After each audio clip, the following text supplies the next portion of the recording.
Hello everyone, I know you watched this video to accompany you to sleep. So if you like this video, don't forget to like, comment, and subscribe. Also, don't forget to tell me where you are from and what time you watched this video. Let's jump straight into the story. Story 1. The case we're discussing today took place in Tolo Harbor, located in the New Territories area of Hong Kong. Our main character is Zhong Wanli, a 28-year-old who held a managerial position at a telecommunications company. He had a girlfriend named Gua, with whom he had been in a relationship for 7 years. They shared a beautiful love story and had been engaged for a year. The couple lived in Yuen Kong Village, North Point, Hong Kong, and were planning to get married soon. However, one day in March of that year, Zhang left home and went to Tolo Harbor, only to disappear without a trace. He never returned home, and no one knew what had happened to him. So, what really happened to Zhang? On Sunday, March 6, 2016, at around 12 p.m., the Hong Kong police received a distress call. The caller was Gua, who in a panic reported that her boyfriend had been missing for 2 days. She had tried every means to reach him, but he was unreachable. Fearing that something terrible had happened to him, she contacted the police. After receiving the report, the police immediately sent officers to Gu's residence for investigation. She explained that her boyfriend, Zhang, had left home on the morning of March 4th, 2 days earlier, to meet a man named Abe to collect a debt. After that, he suddenly disappeared. Gu had tried calling her boyfriend that afternoon, but there was no answer. At first, she thought he might be busy, which is why he didn't pick up. However, by late evening, she still hadn't heard from him, and when she tried calling again, his phone was turned off. 2 days passed, and there was still no news from him. She even asked his friends, but no one knew his whereabouts. Zhang had never been away for more than 2 days without contacting her. The police gathered information that on the day of the incident, Zhang had gone out to meet Abai. However, Gu didn't know Abai's identity. She only knew that he was a business associate of her boyfriend's. Since she didn't interfere in Zhang's business affairs, she had never met Abai and didn't have his contact details. By checking Zhang's call log, the police discovered that his last call was made around noon on March 4th in the vicinity of Huanjianai Road near Tolo Harbor.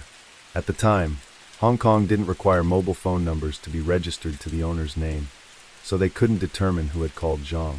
The police suspected this person was Abai. They tried calling that number, but it was turned off. Zhang was born in 1988 in Hong Kong and was an outstanding student. After graduating from high school, he moved to the United States to study at the Massachusetts Institute of Technology. During his college years, he met and fell in love with his current girlfriend, Gua. After graduating, Zhang returned to Hong Kong to start his career. Initially, he ventured into stock trading. Later, he partnered with his friend, Abai, to start a lending company. Their roles were clearly defined. Abai was responsible for client acquisition, while Zhang managed the business operations. However, things did not go as planned. The business incurred losses and eventually went bankrupt, leading them to part ways. Abai owed Zhang about 5 million Hong Kong dollars, and their relationship deteriorated significantly. Following this, Zhang began working for a telecommunications company. In October 2015, he got engaged to Gua and took out a loan to purchase a new apartment. At this point, the monthly mortgage payments became a significant financial burden. Unfortunately, his company underwent a round of layoffs and Zhang lost his job. To address his financial difficulties, on March 4th, he went to find Abai to collect the debt, but he never returned. By then, the police had not identified or located Abai, leaving the case at a standstill. Then, on March 29th, a man named Tang came forward and provided a crucial lead to the police. He informed them that he was an old acquaintance of Abai, and that they had previously conducted business together. Abai's real name, he revealed, was Zheng Xingxin, and he was 26 years old. According to Tang, after the incident, Abai had called him, stating that he had fled to Taiwan and would not be returning to Hong Kong anytime soon. The reason he confessed was that he had killed someone in Hong Kong and wanted to wait for things to calm down before coming back. 3 others had accompanied Abai to Taiwan. They were Hao, aged 21, Ge, aged 23, and Xiao Chao, aged 18. All 3 were close friends of Abai, and they frequently lived together. Tang told the police that, at first, he didn't believe Abai's story because he had a reputation for exaggeration. But as Abai continued to bring it up in subsequent conversations, Tang began to suspect it might be true. Recognizing the gravity of the situation, he ultimately decided to report it to the police. The police then visited Abai's residence at the address Atang had provided. The apartment was located in the Dan 6 building on Huiangionai Road. Coincidentally, this was the same area where Zhang was last seen. The name Dan 6 of the building carries specific meaning. The number 6 refers to the building's number, while Dan stands for day and night, emphasizing that the building operates 24/7. Although the building was officially designated for office use, someone had illegally converted it into residential units. Abai's apartment was located in the basement. Around 4 p.m., the police arrived at the basement apartment. It was eerily quiet inside, with a faint foul odor wafting from behind the door. They knocked, but there was no answer. The police then went to the building's security office to review the surveillance footage from before and after the incident. The footage revealed the following timeline. At 1 a.m. on March 4th, the day of the incident, Abai Egu and Aha were seen returning to the apartment together. At 7 a.m., Abai and Egu went out and returned a short while later. When they came back, Abai was holding some ropes and duct tape while Egu carried a plastic bottle. At 12 p.m., arrived at the apartment, and then there was no further activity. By 3 p.m., Abai, Egu and Aha were seen repeatedly entering and exiting the elevator with panicked expressions. On March 5th, at 5:57 a.m., Aha left the apartment. Later that morning, at 9:36 a.m., Abai and Egu returned carrying several bags of cement. At 5:04 a.m. on March 6th, Abai and Egu were seen at the elevator door measuring its length and width, frequently using their hands to estimate the dimensions. On March 7th, at 9 a.m., Abai went out alone. When he returned, he was carrying a set of hydraulic jacks. On March 8th, at 11 a.m., Aha returned to the apartment. At 8:49 p.m., the three of them were seen pushing a large wooden crate towards the elevator door. However, due to the crates, they were unable to fit it into the elevator despite multiple attempts. 3 minutes later, they carried the crate back out of the elevator. At 8:55 p.m., they attempted to put the crate into the elevator again, but this time the elevator alarm went off.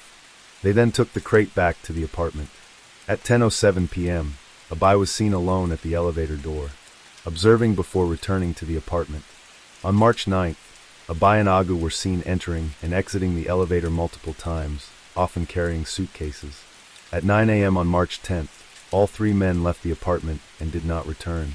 Through the security camera footage, the police also discovered that before the incident, a woman had been seen entering and leaving the apartment multiple times. They suspected this was Xiao Qiao, the only woman in the group of 4 suspects.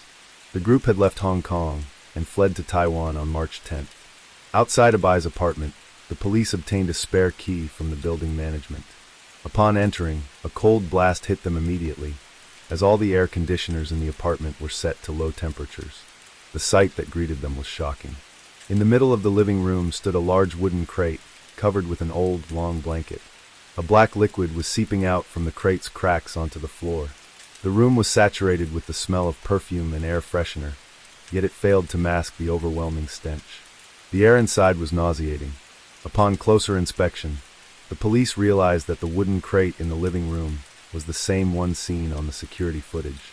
One officer pulled back the blanket covering the crate. Inside was a solid concrete block sprinkled with mothballs. The police immediately brought in specialized equipment. First, they dismantled the wooden crate, revealing the concrete block inside. The block measured approximately 3 feet by 3 feet and 1.6 feet in height, resembling a concrete coffin. The fire department then used specialized tools to cut through the concrete block. Meanwhile, the police continued searching the apartment. At the scene, they found several paper documents. Upon inspection, they discovered that these documents contained information about an international crime organization called THR. This organization had numerous members operating worldwide, and AB was one of its leaders. A.Gay, A.Hao, and Xiaokao were also members of this organization. The THR organization was involved in various illegal activities, including drug trafficking, document forgery, and murder. The police found a list of individuals they planned to eliminate, and Zhang's name was on that list. After more than 5 hours of effort, at around 1 a.m., the fire department finally cut through the concrete block. The body of a man gradually emerged. The victim was dressed in a white shirt and black trousers. His head was covered by a white pillowcase, which had been wrapped in a plastic bag and secured with duct tape. A rope was tightly wound around his neck. The victim was face down, with his hands positioned in front of his chest in a kneeling position. When the police removed the pillowcase, they saw that the victim's face had decomposed significantly, making identification impossible. The autopsy revealed multiple bone fractures, needle marks on the inner thighs and ankles, and traces of alcohol, chloroform, and other substances in the victim's body. Chloroform, an organic compound, is a clear, colorless liquid with a distinctive smell, and is also known as trichloromethane. It is widely used in industries, medicine, and various other fields. The time of death was estimated to be between March 4th and 5th, 2016. However, the specific cause of death remained undetermined. The police initially suspected that the victim died from chloroform poisoning, but did not rule out the possibility of suffocation due to strangulation. As the time of death coincided with Zhong Wanli's disappearance, the police contacted his girlfriend. Upon arriving at the scene, Guo recognized the victim as Zhong, based on the clothes he was wearing on the day he went missing. DNA testing later confirmed that the victim was indeed Zhong. The police had now identified the four main suspects. After fleeing to Taiwan, Abai and his accomplices seemed to vanish without a trace. The case hit a dead end. The media quickly reported on the incident, drawing significant public attention. Some people managed to uncover damaging information about the suspect, Xiao Chao. People reported that Xiao Chao led a promiscuous lifestyle, frequently visiting nightlife spots with various men. Amid the public chatter, a surprising piece of news emerged from Taiwan. At 7:40 p.m. on April 10th, Xiao Chao and her boyfriend A Xian turned themselves in at a police station in New Taipei City, Taiwan. Xiao Chao told the police that she had witnessed the entire process of Abai killing Zhong in Hong Kong. A year earlier, Xiao Chao had worked as a waitress at a Japanese-themed maid cafe in Hong Kong. Abai was a regular customer there, and after a few encounters, the two became acquainted. Initially, Xiao Chao thought Abai was a wealthy man because he was always generous, never caring about prices. However, after a while, Abai started eating meals without paying and would even sneak into the kitchen to steal food. Eventually, the restaurant owner kicked Abai out and warned him not to return. Although Abai no longer came to the cafe, Xiao Chao continued to stay in touch with him. She believed Abai could help her make a lot of money. Because of her relationship with Abai, Xiao Chao had a huge argument with her boyfriend, Xian. In a fit of anger, she left home. When Abai learned of this, he immediately invited Xiao Chao to live with him in his apartment in Tolo Harbor, promising he would help her make good money. Trusting Abai, Xiao Chao moved in with him. However, she hadn't expected that so many of Abai's friends would also be living there. Unintentionally, Xiao Chao became involved with their organization. Xiao Chao took over Tai Mo's position, tasked with recording the content of the meetings. Abai promised her a monthly salary of 8,000 Hong Kong dollars with room and board included. Abai provided everything, accommodation, and 3 meals a day. During each meeting, they would discuss who they planned to kill, but they had never actually gone through with it. Because of this, Xiao Chao never took these meetings seriously. She would just record the discussions mechanically, as requested. But this time, they followed through and killed Zhong as planned, then pressured Xiao Chao to flee with them. Initially, Xiao Chao didn't want to leave because she believed she hadn't participated in the crime. However, Abai called and threatened her, saying that if she didn't go with them, he would put all the blame on her. Xiao Chao, feeling helpless and vulnerable, reluctantly agreed. As soon as they arrived in Taiwan, Abai confiscated her passport and other identification. They initially used fake IDs to rent a room at a hot spring hotel. They also altered their tattoos to avoid recognition. The group changed their hair colors, altered their clothing, and tried to disguise themselves to evade the police. They then moved to another hotel in Taipei. However, Abai felt that staying in the city center was too risky, so they relocated to yet another hotel. After several moves, they were nearly out of money. To cut costs, Abai rented a cheaper room in New Taipei City, based on a friend's recommendation. With no income, the group struggled to survive in a cramped room, eating only instant noodles each day. One day, Xiao Chao overheard Abai and the others whispering about something. Listening closely, she was horrified to realize they were planning to sell her to human traffickers for money. Terrified, Xiao Chao seized the opportunity to secretly call her boyfriend, A Xian, in Hong Kong for help when Abai and his accomplices weren't paying attention. Upon hearing her story, A Xian was extremely worried, but urged her to stay calm and avoid drawing attention. He immediately booked a flight from Hong Kong to Taiwan to rescue her.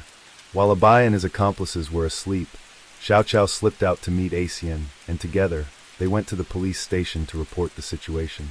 Once they understood the circumstances, the New Taipei police contacted Hong Kong authorities.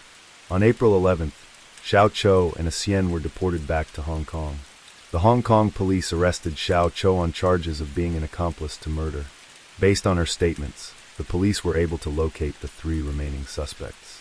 However, since the 3 men had not committed any crimes on Taiwanese soil, the Taiwanese authorities could only arrest them once their visas expired. On the morning of April 12th, New Taipei police raided the room where Abai's group was staying. All 3 were arrested on charges of endangering public safety. In the room, the police found numerous books on criminal psychology, all belonging to Abai.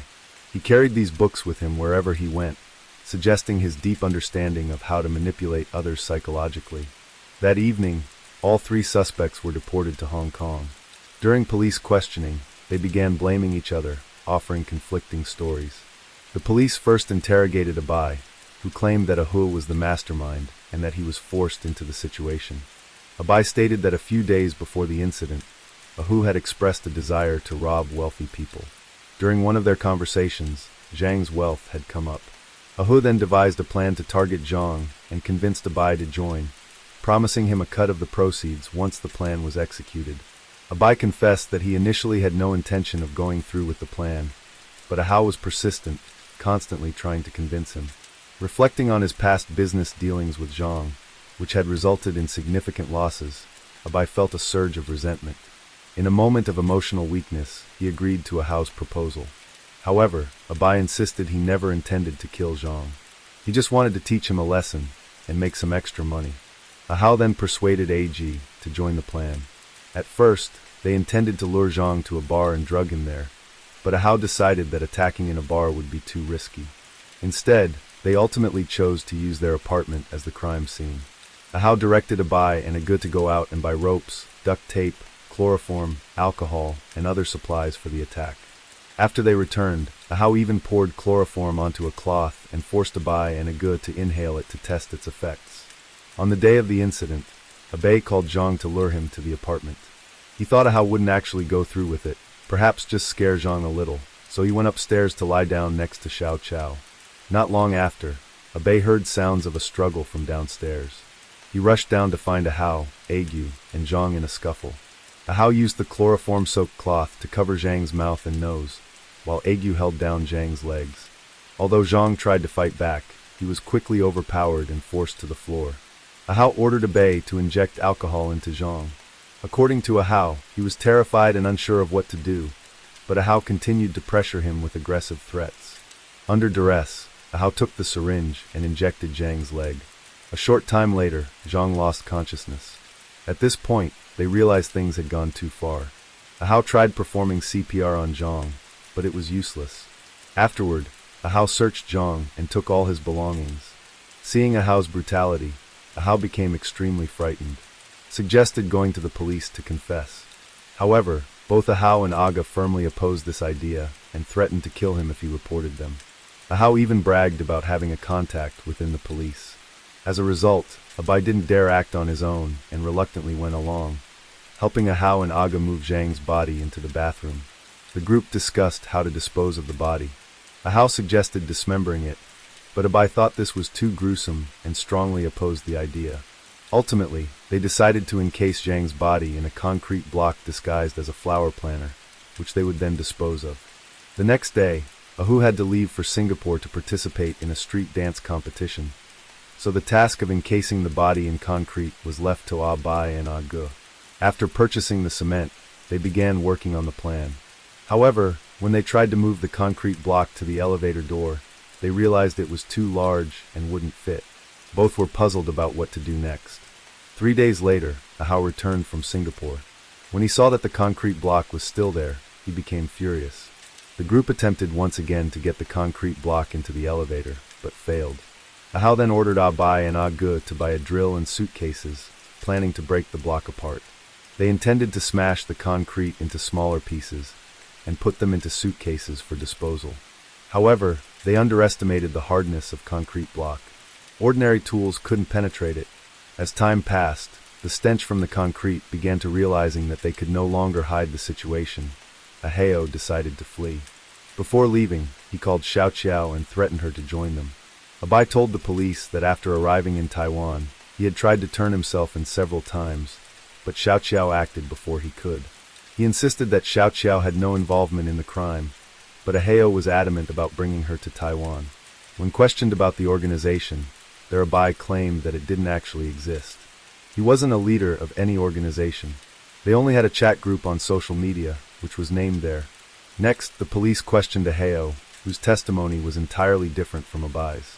Aheo explained that he had been passionate about dancing since childhood. He had participated in several shows, such as Asian Wave and Million Star, hoping to become a professional dancer. However, he hadn't found his big break until he met Abai. Abai had promised to invest in Ahao and help him become famous, and Ahao believed him. In 2015, Ahao moved into the apartment where the crime took place. Abai assured Ahao that he could focus solely on dance while he handled everything else. At first, Ahao thought he had found a benefactor, but as time went on, he realized that Abai was just a con artist without the money he claimed to have. Abai even convinced Ahao to take out a 50,000 Hong Kong dollar bank loan for investment. In the end, Abai gave him only 2,000 Hong Kong dollars, keeping the rest for himself. Later on, Aheo also joined the so-called organization there. Aheo testified that the plan to kill Zhong Wanli was proposed by Abai. According to Aheo, Abai said that Zhong was wealthy and had an unlimited credit card. With that card, they'd never have to worry about money again, allowing Aheo to fully pursue his dream of becoming a dancer. However, by that time, Aheo had seen through Abai's deceit and wasn't swayed by his offers. Ahao testified that in the early morning of the crime, he was sleeping in the downstairs bedroom when Abai woke him up, handing him a cloth soaked in chloroform and asking him to sniff it. Still drowsy, Ahao complied and quickly fell back asleep. Later around noon, Ahao was startled awake by Lao arguing outside. Stepping out, he discovered that Abai had invited Zhang to the apartment. At that moment, Zhang and Ago were struggling with each other. Ahao wanted to intervene, but by then, Abai and Agu had already restrained Zhang, forcing him to the floor. Agu covered Zhang's mouth and nose with the chloroform-soaked cloth, while Abai injected Zhang's leg with a syringe. A few moments later, Zhang lost consciousness. Abai then searched Zhang and took all his possessions, suggesting that they encase the body in concrete for disposal, which they all agreed to. Ahao continued, stating that he left for Singapore the next day for a dance competition. When he returned, the concrete block had already been cast, but it was too big to fit in the elevator. Realizing they were stuck, they decided to flee. Abai then called Xiao Qiao, threatening her to join them in leaving Hong Kong. Next, police questioned Agu, who revealed that he grew up with his mother after his parents' divorce. His greatest ambition was to give his parents a comfortable life. Agu had once aspired to be a police officer, but after failing the entrance exam, had settled for a menial job with the subway company. Agu met Abai at a Halloween party in Lan Kwai Fong and quickly became captivated by him, deciding to follow him. He soon learned that Abai was connected to a powerful, secret organization, which made him trust Abai even more as someone who could change his life. To gain entry into this organization, Agu followed every instruction from Abai, who filled his head with twisted ideas. This ultimately led Agu to move into Abai's apartment and officially join the group. A guru recounted an experience where he and Abai, along with Ahao, were on a work trip. While at the hotel, Abai suddenly became serious, explaining that the organization had given him a secret assignment requiring an urgent online meeting. He strictly prohibited anyone from entering his room, during the stating that they would face severe consequences. Only Abai was allowed in, while Ahao stood guard at the door to prevent anyone from approaching. Witnessing this, Aji's belief in the organization's existence deepened, and he placed complete trust in Abai. Agu told the police that he had no prior knowledge of Zhang's murder. On the day of the incident, as per Abai's instructions, he was in the downstairs bedroom studying the organization's materials when he heard a commotion in the living room. Rushing out to see what was happening, he saw Ahao standing behind Zhang, covering his mouth and nose with a cloth. Although Zhang struggled, he was no match for Ahao and was swiftly overpowered, collapsing onto the floor. At that point, Abai approached and injected something into Zhang's leg. Witnessing the entire event, Egu was so terrified that his hands and legs began to shake, fearing that a murder had just occurred. He hurried over to try and perform CPR on Zhang, but it was too late to save him. Unsure of what to do and scared of being discovered by the police, Ega followed Abai and Ahu's lead in disposing of the body. Afterward, Age fled to Taiwan with Abby and the others. During their escape, Age lived in constant fear, worried that the police would catch up to him. Moreover, Abby persistently tried to persuade him to turn himself in, promising to take care of his mother in exchange for a full confession.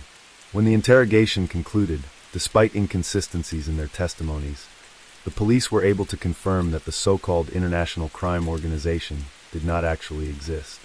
It was all a fabrication by Abby to deceive others. All three suspects claimed that Xiao Qiao was not involved in the crime, which made her testimony crucial. Xiao Qiao became the prosecution's key witness and had to appear in court to confront the three defendants and recount the entire event. If she lied or concealed the truth, the prosecution warned she would be prosecuted. Xiao Qiao accepted these terms and agreed to provide an honest account of everything she knew. The police took the suspects to reconstruct the crime scene at Dan 6, where the murder occurred, into the hardware store where they bought the tools used in the crime. Due to the high public interest in the case, reporters and curious onlookers crowded both sides of the street. 3 years after the murder, the trial began at the Hong Kong High Court. The defendants, Abby Age and Ahau, were charged with murder. Xiao Qiao, as the key witness, was present to testify. Xiao Qiao detailed the entire ordeal. At the time of the incident, she lived with the three defendants in the apartment where the murder took place. Every few days, Wubi would gather everyone for a meeting. The discussions always revolved around criminal activities. Wubi claimed to be the organization's leader and was responsible for the members' lodging and living expenses. Age and Ahau's primary roles involved menial tasks, while Xiao Qiao managed the office work. Although she was the only woman in the group, Xiao Qiao had never had any romantic relationships with any of the men, including Ubi. She considered them just friends. Xiao Qiao explained that while their discussion sounded serious, it was all talk and none of it had ever been acted upon, until the day they discussed the plan to kill Zhang. Ubi claimed that the murder was an assignment from higher-ups, and that they would receive a reward of 30 million Hong Kong dollars if they completed it. Xiao Qiao testified that Ahau and Age fully believed Ubi and expressed eagerness to participate. She thought Ubi was lying as usual, so she jokingly said that if they succeeded, they should give her a share. Ubi and Age then brought home the tools needed for the crime. Ubi soaked a cloth with chloroform and had everyone smell it. He also soaked a piece of underwear in chloroform and stored it in the downstairs bathroom as a backup. Around 9 a.m. on the day of the crime, Xiao Qiao returned to the apartment and found the three men huddled around a computer, looking at maps. Curious, she asked what they were doing. They replied that they were scouting locations to dispose of the body and asked Xiao Qiao if she knew of a discreet place. Since Xiao Qiao had planned a trip to Lantau Island with her boyfriend A Jian the next day, she casually mentioned Lantau Island. Around noon, Xiao Qiao was upstairs taking a nap when she heard an argument downstairs. She was about to go down to see what was happening when Ubi rushed up, hid alcohol and a syringe in the closet, and warned her not to go downstairs, saying that she would see things she shouldn't. Xiao Qiao complied. Shortly after, she heard a scream from downstairs. Xiao Qiao knew then that Jiang had actually been killed. Terrified, she stayed upstairs, but after a while, curiosity got the better of her, and she peeked down. However, she saw no sign of Jiang. By that time, Ubi and the others had already moved Jiang into the bathroom. Ubi told Xiao Qiao that she should avoid returning to the apartment for the next few days, because they would be handling Jiang's body, and he didn't want her to be frightened by what she might see. Xiao Qiao then left, and went to stay with her boyfriend, A Jian, without knowing what happened next. 6 days later, Ubi called Xiao Qiao and told her to flee to Taiwan with them.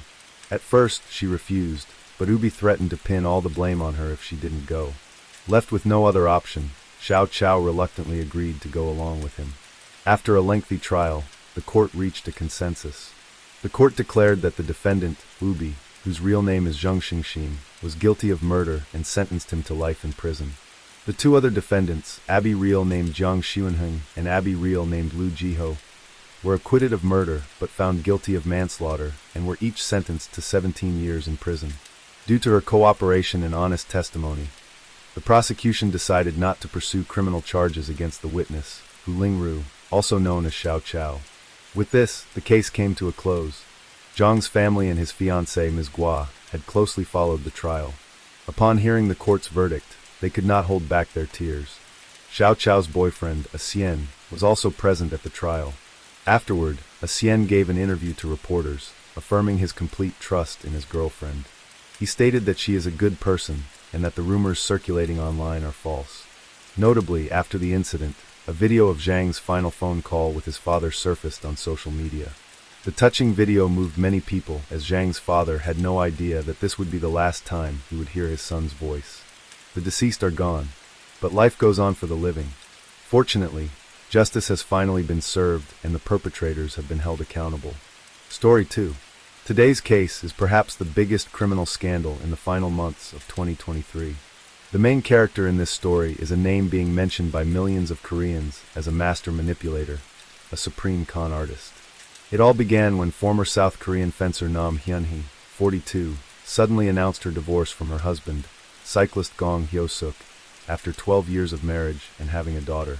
As an Olympic athlete, Hyun-hee was highly respected, praised and admired by South Koreans, just like other celebrities.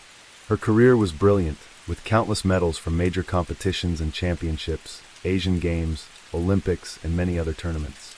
Just 2 months after her divorce in October, Hyun-hee shocked the public by announcing she would remarry John Chong-jo, a third-generation Chabel, 15 years her junior.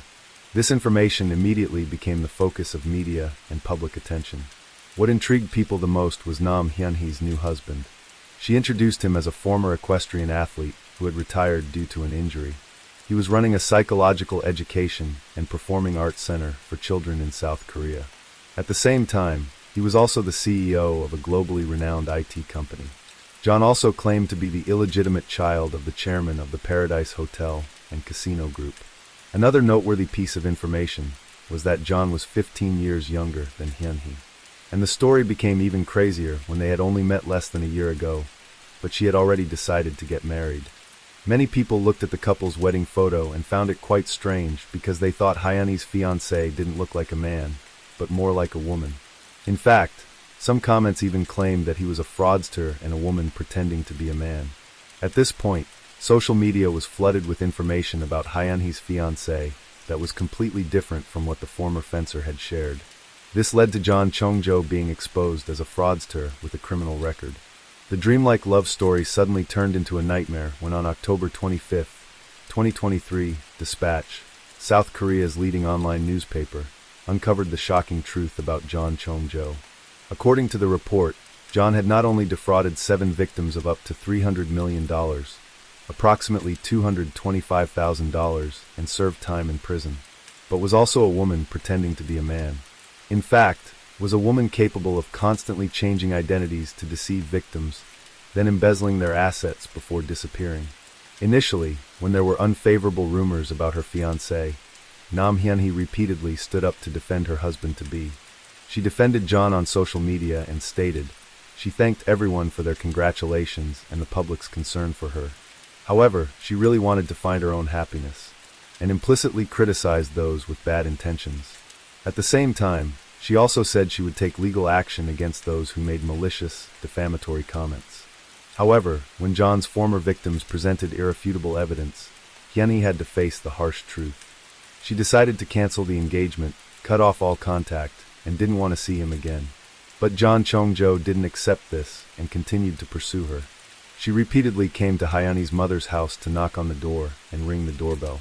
At 1 a.m., although John was later detained by the police, after a preliminary investigation, she was released because there was no risk of fleeing. Instead, the police applied a preventive measure of banning John from approaching Hyun-hee within 100 meters, about 328 feet, and prohibiting all forms of contact, including phone calls and text messages. To ensure Hyun-hee's safety, the police also equipped her with an emergency smartwatch, so could alert them immediately if John intended to assault her. After the breakup, Nam Hyun-hee had to face other shocking truths. She was stunned to learn that John had used her fame to commit fraud. Victims revealed that they had trusted and given money to John because Hyun-hee was a famous athlete. Amidst the unfavorable rumors, on October 26, 2023, The Paradise Group publicly stated that John's claim to be the illegitimate child of the group's chairman was entirely fabricated, while expressing concern about the serious damage this rumor had caused to the group's reputation. After the information was published in the media, details related to John Chongjo's past gradually emerged. It turned out that she had studied at a livestock and horse racing school in South Korea and an advanced vocational school in Namwon, but dropped out after the first year. So how did John Chongjo fake her identity and devise fraudulent schemes? John Chongjo wove an outrageous story about her life, creating an image of luxury and privilege from a young age. She said she was born in New York and claimed to be the illegitimate child of the Paradise Group chairman. The Paradise Group in South Korea is one of the wealthiest chaebol families, similar to the Samsung Group. According to her story from the age of 5, her life was completely different from ordinary people. Whenever she went out, even just to a cafe or restaurant, John always had bodyguards closely protecting her. She proudly boasted that she had never done housework and was taught about business by her parents from a very young age. To add credibility, she occasionally spoke with an accent like Korean Americans. Continuing her fictional story, John said that in her youth, she was a professional equestrian athlete. However, this promising sports career was cut short at the age of 19 due to an unfortunate accident. After that, she switched to the business field, especially in the IT industry. There are many videos showing John becoming a speaker, a leader, and an expert in the business field. She often gave speeches at conferences in front of numerous students, especially about investment. One of John's strongest points was her deep knowledge of investment, which she claimed to have gained from coming from a wealthy chaebol family. Not stopping there, John Chongjo also claimed to own many successful businesses and had lived in some of the most expensive apartments in South Korea. Before the fraud was discovered, John and Hyun, were living at Signal Residences in the Lotte World Tower in Jamsil, one of the most luxurious residential areas in Seoul.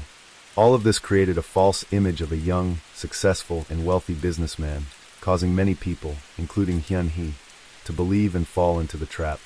The relationship between John and Hyun, he quickly became the center of attention on social media. In just a few short months, Hyun-hee repeatedly showed off on Instagram the luxurious gifts from her husband-to-be. The list of gifts was staggering, including $5,000 Dior bags, expensive jewelry from famous brands, and even a new Bentley worth $250,000. John was no less impressive with an equally luxurious car. The couple also made an impression with a vacation at Paradise City Hotel, where room rates reached $12,000 per night.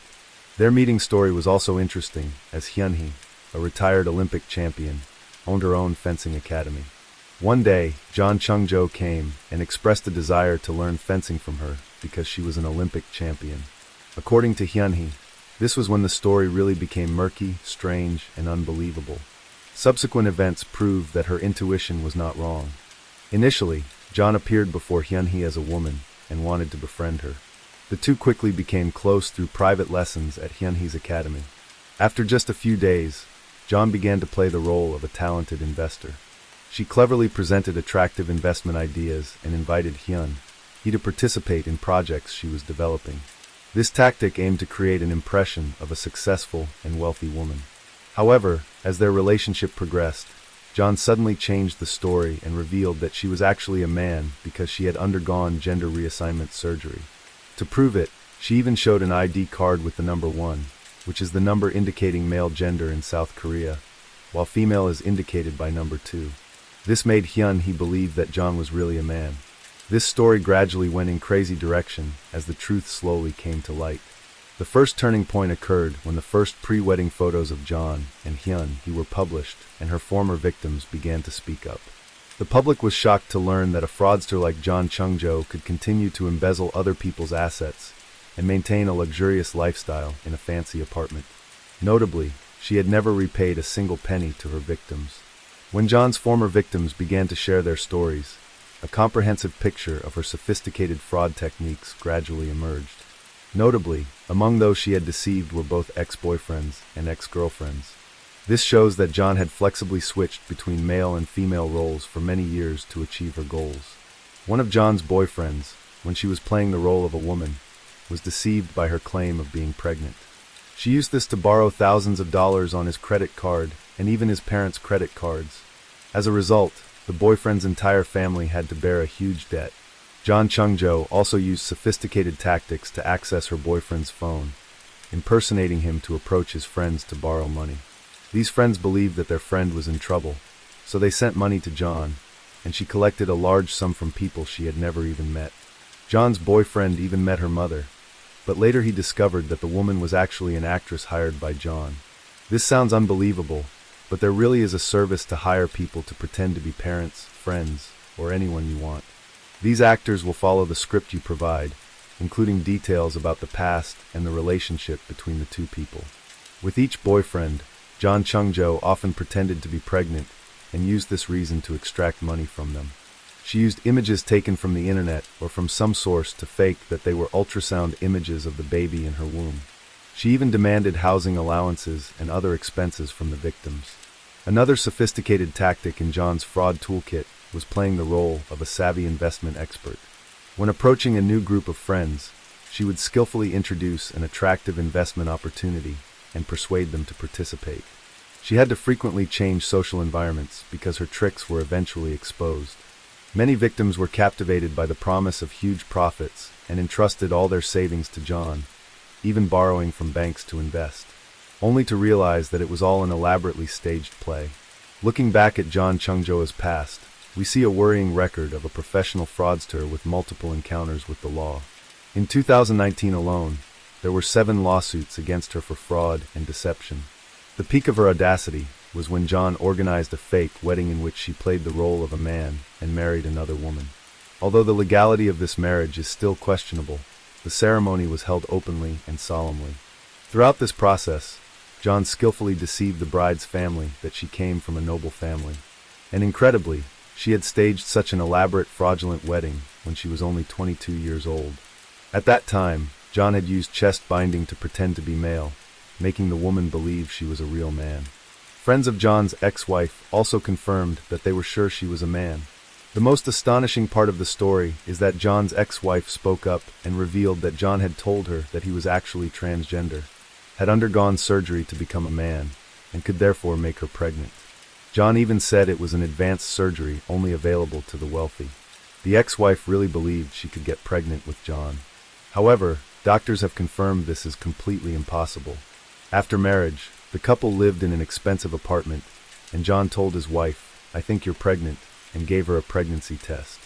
When she tried the test, it showed 2 lines, making her believe she was pregnant.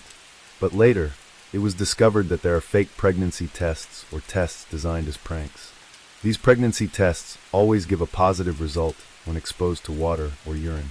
John Chung-jo had used fake pregnancy tests to trick her ex-wife into believing she was pregnant. And amazingly, this girl really believed it. What puzzles many people is that although John's story about gender reassignment surgery was clearly fictional, her ex-wife still strongly believed in her ability to get pregnant. This raises the question, how could such a blatant lie fool the victim? It seems John had developed an astonishing psychological manipulation skill, able to convince others to believe in completely illogical things. As for Yun-hee, who was almost John Chung-jo's second wife, she said, John didn't actually have implant surgery. This means John was still biologically female. So why did the first ex-wife and others believe she had undergone gender reassignment surgery? This makes the story even more complicated and confuses people about who is telling the truth and who is lying. Yun-hee also revealed that, during the time she and John were together, they hardly had much intimate time. And if they did, the lights were always off, preventing her from clearly seeing John's body. However, John still insisted she had undergone surgery, and Yun-hee was also tricked into believing she was pregnant. John Chung-jo had used the same tactic by giving her fake pregnancy tests, making her believe she was pregnant. This had led Yun-hee to truly think John had undergone some high-end surgical procedure that only the rich could access. John Chung-jo had created an entire fictional story and pulled those around her into the imaginary world she created. This has led to controversy about whether Yun-hee was truly a victim or could have been part of this fraud. Currently, Yun-hee is also being investigated by the police on suspicion of involvement in fraudulent activities, causing the public to raise even more questions about her actual role in the whole incident. When a person is in love and has deep feelings for someone, they can easily trust their partner. According to Yun-hee, John not only pretended about her gender, but also created a story that she had a terminal illness. She even went into the bathroom and pretended to cough up blood, which was later discovered to be fake. This shows that John had exploited others' pity and compassion to get what she wanted. According to witnesses, when John Chong-jo pretended to be male in her relationship with her ex-wife, she believed completely because everything around John was professionally staged. For example, when getting into John's car, the driver would play the role of an actor, calling her boss and announcing the day's schedule, as if she were really an important figure.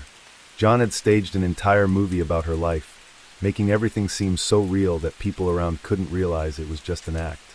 John had manipulated her gender to defraud money from people. This is truly insane. Another example of John's deception was when she wanted to impress Yun-hee, a celebrity and Olympic athlete. She hired fake paparazzi and media to burst into the restaurant where they were dining, all just to create a staged scene.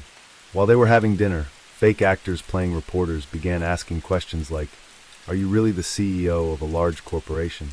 Zryania, do you have a relationship with the Paradise Group? Component placement, I hear you have one of the largest inheritances in South Korea. Is that true?" John Chong-jo would pretend to refuse, but this only made those who didn't know the truth believe that she was really a powerful and wealthy figure. The dinner attendees, including Yun-hee, had no idea that everything they witnessed was staged, and they completely believed in this fake story. All of this shows that this was not just an ordinary scam. John had used the money she embezzled to create a fake world. From hiring actors, cars, to staging entire events to trick people into believing she was the heir of a Chae-bol family.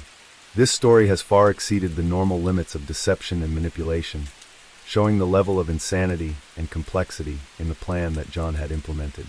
Yuni also recounted that she received messages from John's father, whom she thought was the CEO of the Paradise Group.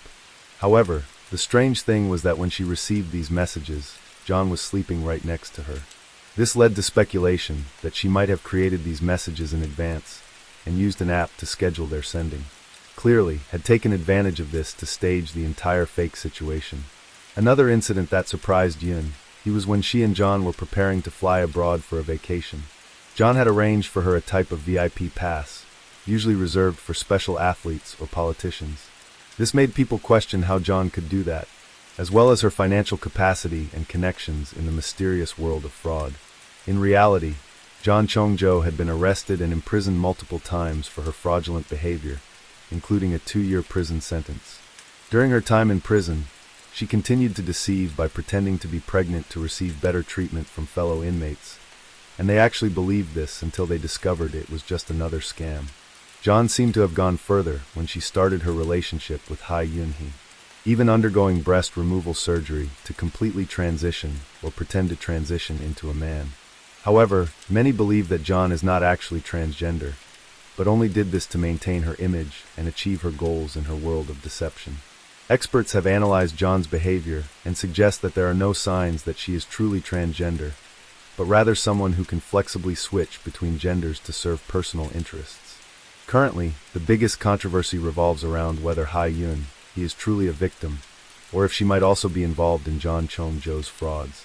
Although Ha-yun has insisted that she knew nothing about those deceptive acts and only trusted the person she was about to marry, some of John's victims believe that Ha-yun might have known or even been involved in the incident. In particular, some money was sent from victims to Ha-yun's account, not John's account. Ha-yun explained that she didn't know about this and believed it had nothing to do with her. However, this is still a mystery and is being investigated to clarify. In initial interrogations, John admitted that many things in her story were not true, such as not coming from a wealthy family and not having undergone gender reassignment surgery. She blamed Ha-yun and claimed that Ha-yun knew everything and even advised her to undergo breast surgery to maintain the fraud story. This has led to a blame game between the two. Although Ha-yun has declared that she is completely uninvolved in the incident, her image as a talented Olympic athlete has been seriously damaged. On October 31st, 2023, John Chong-jo was officially arrested. According to the police, John is accused of embezzling after receiving $20 million, about $15,000 from a victim under the guise of investing in app development last August, and pocketing over $100 million, about $75,000, claiming it was for investment in an ongoing overseas project. After receiving a criminal complaint against John, the police conducted an investigation and arrested John at a relative's house in Gimpo City, Gyeonggi Province. Subsequently, the police also arrested a suspect named Lee, who is believed to be an accomplice who helped John carry out the fraudulent activities. John Chongjoa's fraud scheme has truly shocked and shown the sophistication of fraudsters in manipulating emotions and weaknesses of others. According to experts, fraudsters like John often take advantage of victims' vulnerabilities and trust to embezzle assets. John's deceptive character from a young age proves that this is part of her nature, and it's not surprising that she carried out large-scale and elaborate fraud schemes like this. At the trial held at the East Seoul District Court on February 14, 2024, the prosecutor requested a sentence of up to 15 years in prison for John's fraud and impersonation.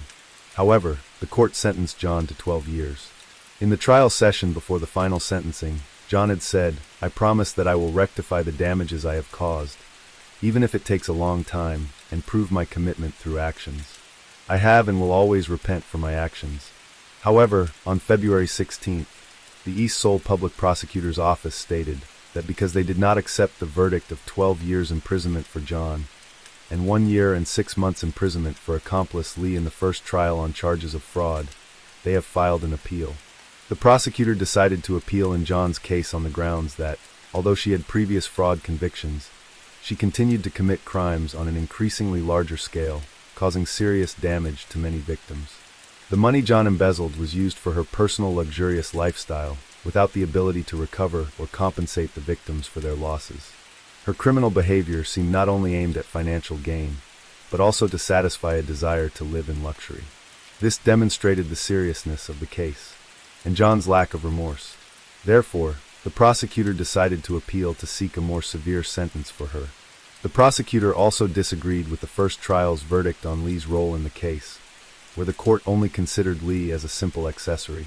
The prosecutor pointed out that Lee was not merely a supporter, but had actively participated in criminal activities. Specifically, Lee provided supercars, high-end housing rental rights, and fake credit cards to John. He also directly managed and handled $2.20 billion, about $1.65 million of the damaged money, while embezzling a portion of the profits from criminal activities. Therefore, the prosecutor concluded that Lee's behavior did not stop at the level of simple accomplice assistance, but should be considered as part of the main crime in the case. Although John seemed capable of creating and maintaining complex scams on her own, the possibility of having help from others or having accomplices cannot be ruled out. This is particularly noteworthy in large-scale fraud cases, where there is often involvement from multiple individuals and organizations. John's case is not just a cautionary tale about the sophistication of fraudsters, but also a testament to the power of psychological manipulation. John's ability to create and maintain complex illusions, even going against logic and science, shows the potential danger of professional fraudsters. In today's information age, we need to be more vigilant to protect ourselves and those around us from people like John, who are ready to take advantage of others' trust and lack of knowledge to carry out their dark schemes. Story 3 will delve into a tragic case that occurred in 2011 in Monroe Township, New Jersey, USA. Like many who pursued the American dream through studying abroad and eventually obtaining a green card, the main characters in today's story, Wang Xiaoya and Li Tianlei, followed a similar path. Both graduated from two of China's top universities, Tsinghua University and Peking University. With their outstanding achievements, they came to the United States together to study at the University of Pennsylvania. After graduation, they quickly found dream jobs in America. Wang Xiaoya became a talented software engineer for a leading technology company on Wall Street, New York's financial center. Meanwhile, Li Tianlei began her promising career at a renowned pharmaceutical corporation. Starting as an entry-level chemist, she worked tirelessly for 10 years to advance to the position of senior chemist at the company. The year 2008 marked an important milestone when the couple bought their first home in the beautiful town of Monroe. Their joy doubled when they welcomed their adorable son in January 2009, the sweet fruit of their love. At this point, Xiaoya and Tianle's life seemed to be the perfect embodiment of the American dream. In everyone's eyes, they were the ideal model of successful Asian families in America, a happy, prosperous family full of promise. However, fate can be ironic. An unexpected turn of events shattered their peace and plunged this small family into an unimaginable tragedy. After New Year's Day in 2011, Xiaoya began to feel unusually tired and exhausted. Initially, like many others, he thought it was just a symptom of common flu, so he went to the nearby Princeton University Medical Center, hoping a few pills would help him recover quickly. But reality unfolded quite differently. After taking the medication, Xiaoya's condition not only didn't improve, but worsened. He began experiencing worrying symptoms such as nausea, vomiting, and hair loss. These unusual signs made Xiaoya start to worry seriously. Fortunately, an attentive nurse realized that Xiaoya's illness wasn't so simple. She quickly reported to the attending physician, and Xiaoya was kept in the hospital for a comprehensive series of tests. But fate seemed to have been set. From his admission on January 14th, Xiaoya's condition deteriorated rapidly beyond imagination. By January 25th, he had fallen into a deep coma. That same day, the final test results were released, confirming the medical team's worst suspicions. Xiaoya wasn't suffering from a common flu, but was the victim of a horrific poisoning. But tragically, by the time the truth was revealed, it was too late. His condition was beyond the doctor's ability to save. On January 26th, just 12 days after being admitted to the hospital, Wang Xiaoya took his last breath, leaving behind many unanswered questions. A life full of promise at the age of 39 had died painfully and mysteriously, from seemingly harmless initial symptoms to passing away forever in less than 2 weeks. The question arose, what kind of toxin could cause such horrific symptoms and rapid death? The answer was quickly revealed when the hospital urgently reported the incident to local police and the FBI. The test results revealed a frightening truth. Wang Xiaoya had been poisoned with thallium. But what exactly is thallium, and why is it so dangerous? Thallium is a chemical element widely used in industry. It plays an important role in the production of anti-corrosion materials, low-temperature thermometers, and even superconducting materials. Its compounds are also used in the manufacture of pesticides and depilatory agents. What makes thallium particularly dangerous is that most thallium compounds are colorless, odorless, and easily soluble. This means victims can accidentally ingest or inhale it without knowing. This characteristic has made thallium a terrifying tool in the hands of those with malicious intent.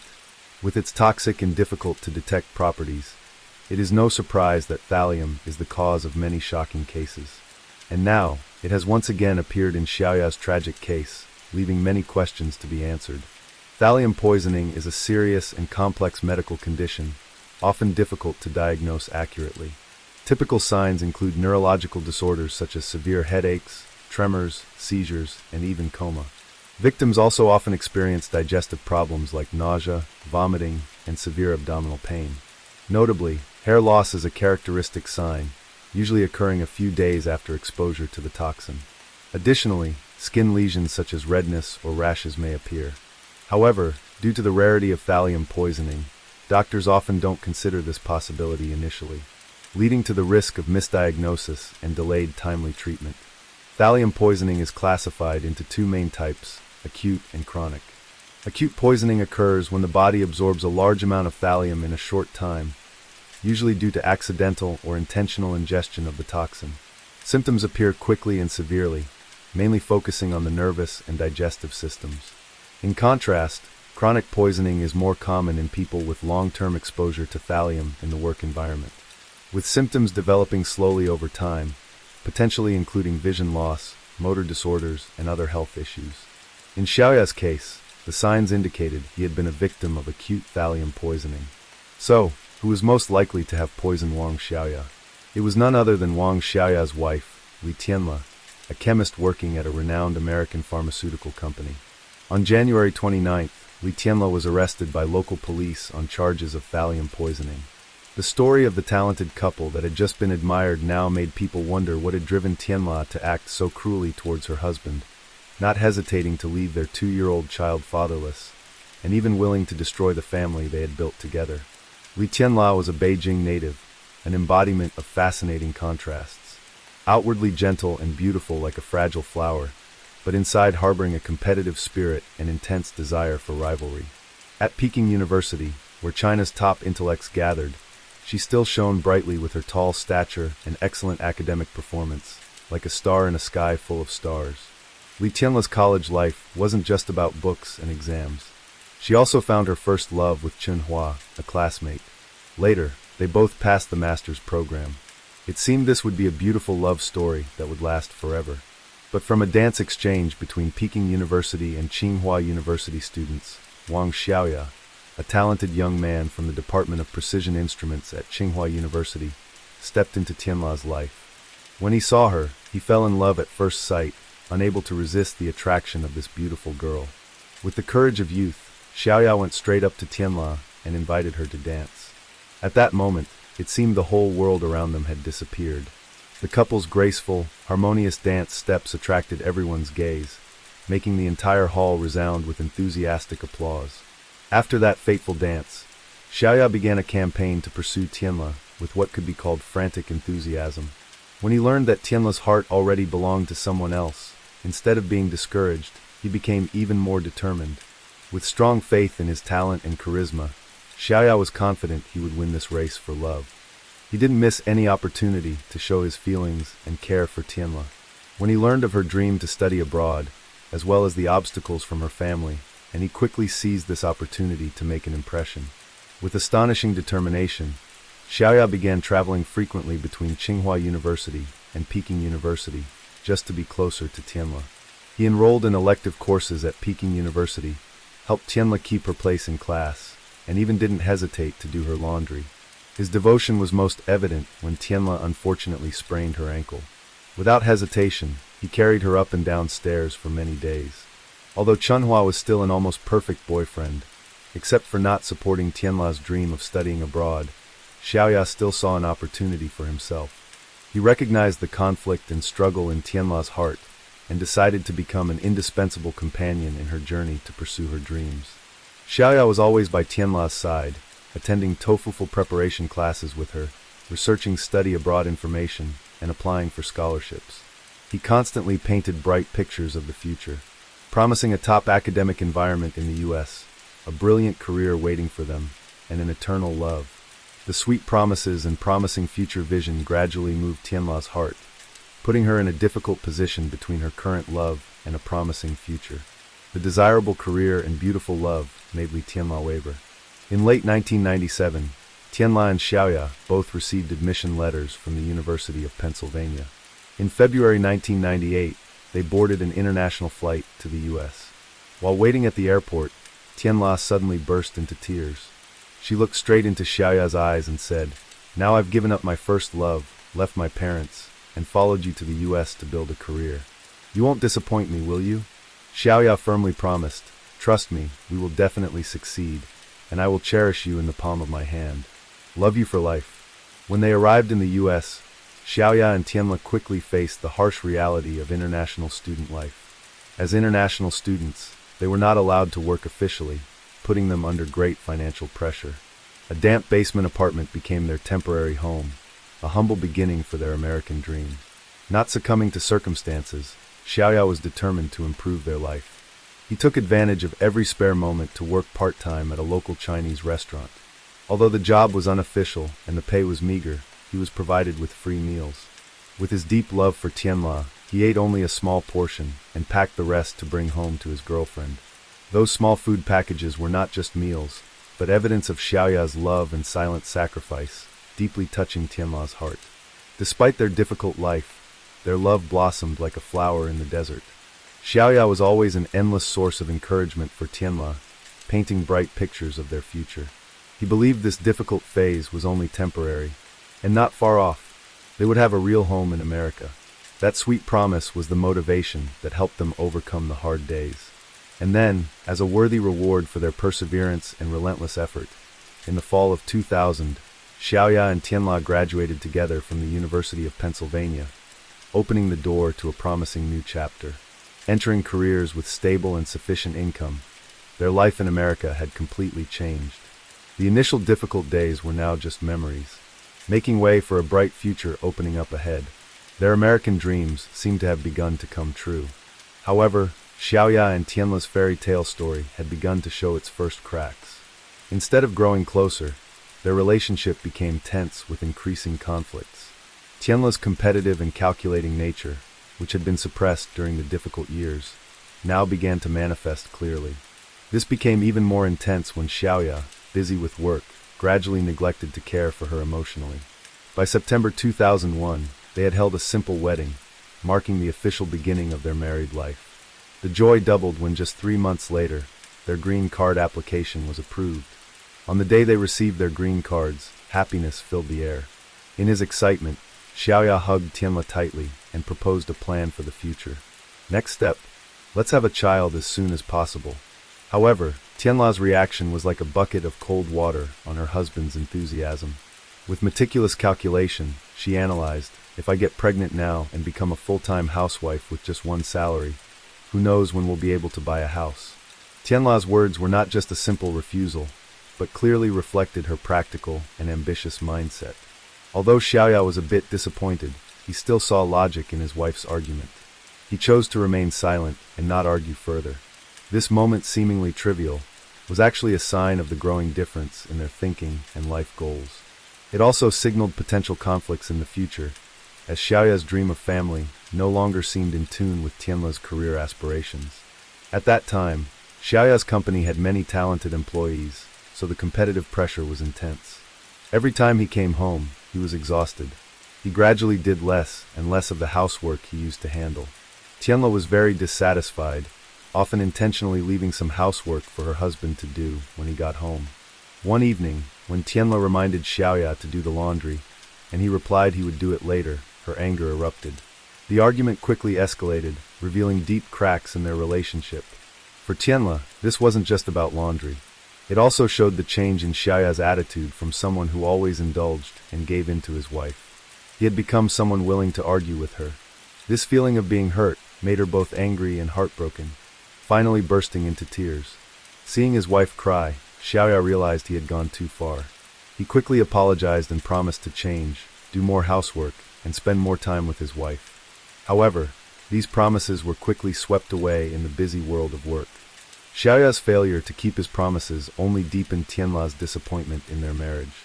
The situation worsened during Chinese New Year in 2006. When Xiaoya announced he had to go on a business trip to Los Angeles on the first day of the new year, Tianla reacted violently.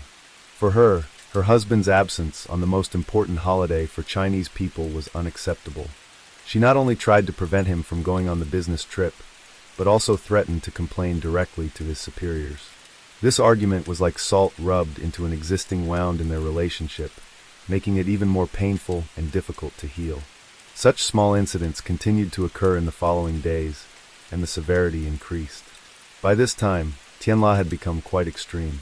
She felt pain in her heart, but in America she had no close friends to confide in. She wanted to call home, but she couldn't bear to make her elderly parents worry about her. Unable to find a way to relieve her feelings, Tianla began to resent her ex-boyfriend, Chenhua. She thought that if he had agreed to go abroad with her back then, her life now would certainly not be like this. The more she thought, the angrier she became, and finally, she used a phone number obtained from a classmate to call Chenhua and vent her anger on him. Chenhua was scolded in a confused state, not understanding what was happening, and before he could gather his thoughts, Tianla had hung up.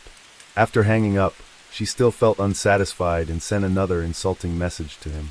It can be seen that at this point, seeds of resentment had been sown in Tianla's heart. The saying, the deeper the love, the deeper the hate, truly fits the situation of Xiao Yi and Tianla's marriage at this time. In March 2008, the couple decided to buy a house. They spent $630,000 to purchase a home in an upscale neighborhood in Monroe Township. Tianla, with her strong personality, didn't want to rely on others, so she proposed splitting the house payment equally, half each. During the time of decorating the house, from large items like curtains and sofas to small decorative objects, both carefully selected everything. Xiaoyi intentionally reduced his work pace, refusing some business trip schedules, hoping to mend their already cracking marital relationship. By this time, Tianla was no longer young, so she decided to have a child to fulfill her husband's long-standing wish, while hoping the child would make her husband pay more attention to the family, improving their married life. A few months later, Tianla became pregnant. When he learned his wife was pregnant, Xiaoyi immediately declared that he would work harder to support his wife and child. Therefore, he became busier than before. He proactively took on more work from the company, leaving early and returning late. Meanwhile, Tianla was pregnant at an older age, suffering from severe morning sickness and serious depression. She complained many times to her husband, feeling that he always used work as an excuse to not care for her. Because she was pregnant, she could only endure, hoping that after the child was born, Xiaoyi would change. In January 2009, their son was born. However, after the child's birth, their relationship not only didn't improve, but became more tense. Tianla thought her husband should spend time and effort to share the responsibility of childcare, and she proposed wanting to go back to work after their son was 1 month old. But Xiaoyi firmly believed that Tianla should be a full-time mother, staying at home to care for the child. The couple argued endlessly about this. Initially, Xiaoyi could still endure Tianla's complaints and accusations, but over time he also began to argue back, unwilling to back down. As a result, the frequency of their arguments quickly increased to once a week, sometimes even several times. Due to the loudness of their arguments, they were reported to the police by neighbors many times. Finally, the police almost had to come to their house every week to mediate the couple's arguments. At the end of that year, the couple decided to return to China to visit their families. Unexpectedly, as soon as they boarded the plane, they argued about whose family to visit first. As a result, when they got off the plane, each took a separate taxi to their own family's home. In May 2010, they argued again over trivial family matters. Tianla once more accused Xiaoyi of wasting her youth and love, leaving her deeply disappointed. By this point, Xiaoyi felt tired of this marriage, so he proposed divorce. Hearing this, Tianla became furious.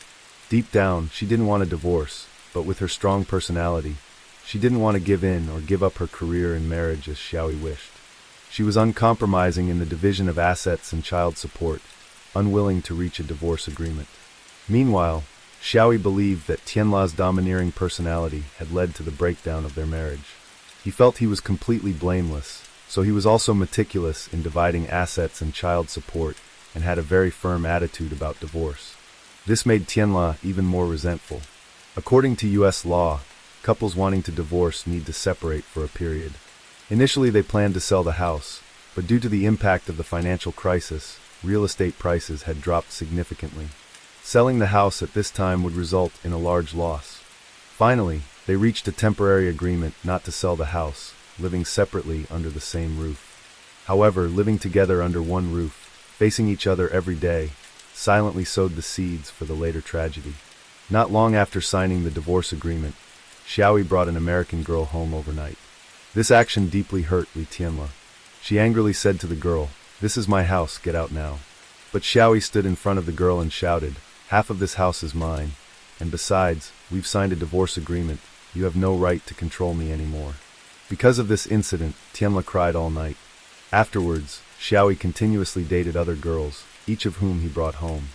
Once, one of Xiaoyi's girlfriends left the house in a mess. With humiliation and anger, Tianla pointed directly at Xiaoyi's face and said bitterly, "Don't be too smug too soon. I'll make you pay dearly." However, Xiaoyi ignored this threat and continued to act as he pleased. On January 14, 2011, this was supposed to be the day the couple had to go to court to finalize their divorce proceedings. He had developed the symptoms mentioned at the beginning of the video and had to go straight to the hospital. Little did he know that this step into the hospital would be his last. On January 29, 2011, Li Tianla was arrested by local police on charges of poisoning her husband with thallium. Faced with this serious accusation, she firmly denied all charges. Tianla's defense lawyer argued that their client had no motive for the crime. The couple had reached a divorce agreement, so she had no reason to harm her ex-husband's life. This argument, while seemingly logical, was quickly shaken by shocking discoveries from the police investigation. Through thorough investigation, the police uncovered a disturbing truth. Since November 2010, Tianla had repeatedly requested thallium metal from her company, citing work research as the reason. With her deep knowledge of chemistry, she was fully aware of the toxic nature and lethal potential of this chemical. After her bitter words to Xiaoyi, she had repeatedly taken thallium from the company. This poison was then secretly mixed into Xiaoyi's food and drinks. A prosecutor stated that while Xiaoyi was lying on a hospital bed struggling with death, his estranged wife, Li Tianla, continued to give him poison. When Xiaoyi began to fall into a coma, She tried to buy 2 one-way plane tickets for herself and her 2-year-old son to return to Beijing, but was unsuccessful due to payment issues. A representative from Bristol-Myers Squibb testified to the police that Tianla had taken thallium, an extremely toxic heavy metal from the company's. This substance was not part of the research project she was working on at the time, but she had requested for bottles. When she returned the bottles, 90% of the thallium had disappeared. On the other hand, Michael Green, Xiaoye's divorce lawyer, testified that the couple had reached an agreement on custody of their 2-year-old son, and on January 10, 2011, they had agreed on how to divide assets and financial matters. If they had gone to court on January 14th, they could have completed the entire divorce procedure. But on the morning of January 14th, 2011, Xiaoye had called him, saying that his wife's aunt was sick. His wife Li Tianla was taking her to the hospital, so they couldn't go to court. That evening, Xiaoye had gone to Princeton Hospital for treatment until his death. Initially, Li Tianla's bail was set at $150,000, but after she was charged with murder, this amount was increased by $4 million, totaling $4.15 million. Clearly, Tianla couldn't pay this amount, so she remained detained in the local jail. Time passed, and in May 2013, after more than 2 years of investigation, the court began to try this case. The prosecutor used detailed calendars, charts, and trial videos, along with evidence collected when arresting Tianla, including her handbag, small pieces of paper from the trash, relevant clauses in notebooks, search history on company computers, etc. to prove Li Tianla had a motive to kill her husband and could obtain the poison from the laboratory. After carefully listening to the testimony from both the prosecution and defense sides, the jury unanimously reached a verdict that Li Tianla was guilty of murder. On September 30th, Tianla was finally sentenced to life in prison. This meant that Li Tianla, then 44 years old, had to serve at least 85% of her prison time, which is 62 years without parole. Li Tianla's poisoning case left a profound mark, not only because of its cruel nature, but also because it exposed the dark sides of love and marriage. From a talented couple with a bright future, Wang Xiaoya and Li Tianla became the main characters in a heartbreaking tragedy, ending with the husband's death and the wife's self-destruction. Their story is a powerful warning about the importance of understanding, respect, and communication in marriage. It shows that success in a career doesn't guarantee family happiness, and small conflicts, if not resolved in time, can accumulate into unforeseeable consequences. Story 4. A high school student named Yushan Shan and her parents were brutally murdered in their home. However, the sole survivor at the scene was a man renting a room in the house. Initially, the police suspected this man might be the killer, but as the investigation progressed, the case revealed a shocking affair that led to a tragic outcome. Our final case took place in Taipei, Taiwan, in the bustling area along Section 5, Zhongxiao East Road.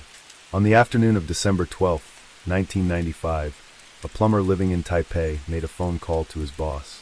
In a weak voice he said, "I'm sorry, boss. I've been attacked with 6 wounds. I can't come to work today."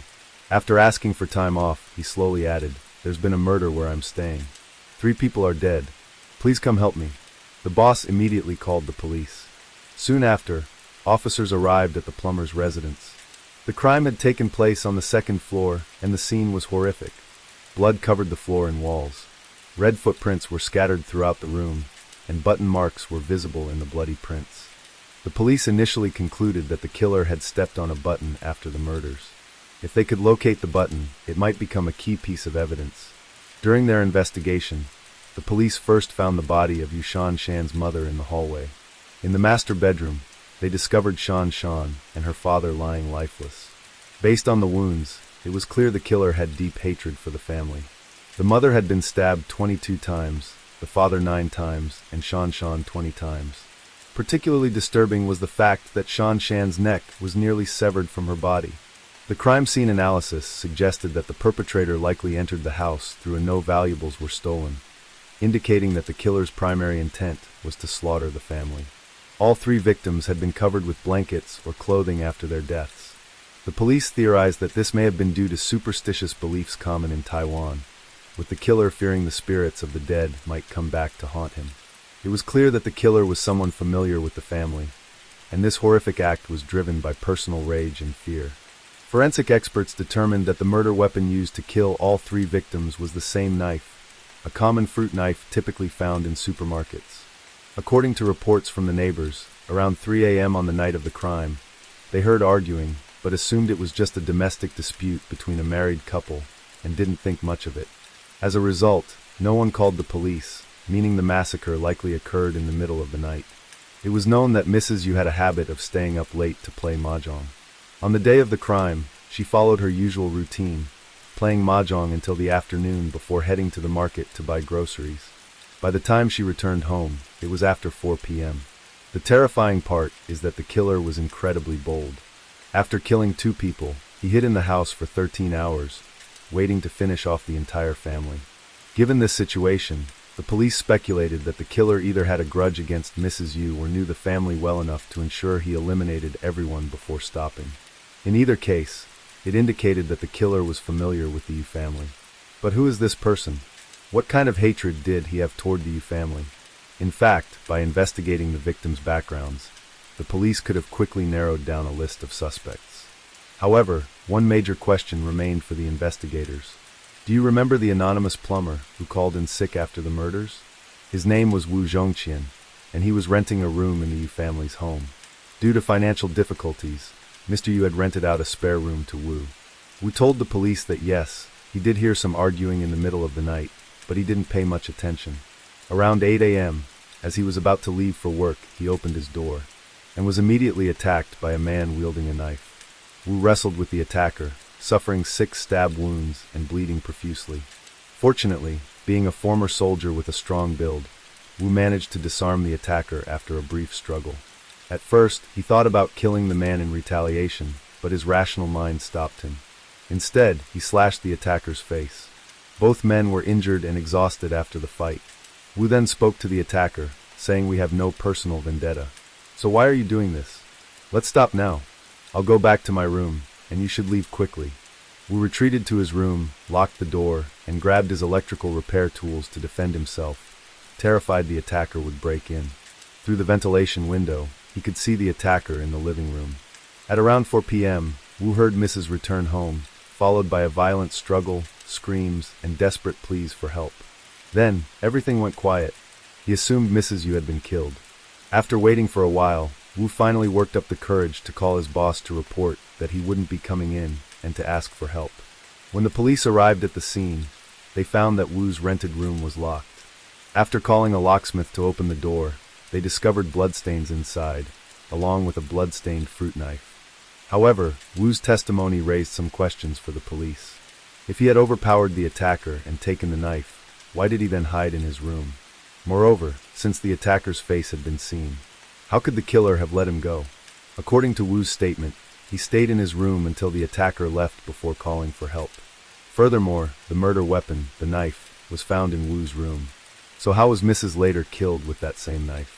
Another puzzling detail was that after the incident, Wu didn't immediately call the police. Instead, he called his boss to request time off first. This struck the police as odd. More importantly, when Wu Zhongqian was taken to the hospital, a button was found stuck to one of his footprints. This matched the bloody footprints found at the crime scene. Could all of this have been staged by Wu himself? Initially, the police suspected that Wu, who wasn't much older than Shan, may have developed an unhealthy obsession with her. Perhaps, after being caught by Shan's father, he decided to kill both father and daughter, then return to his room to inflict wounds on himself and fabricate a story. However, this theory had its inconsistencies.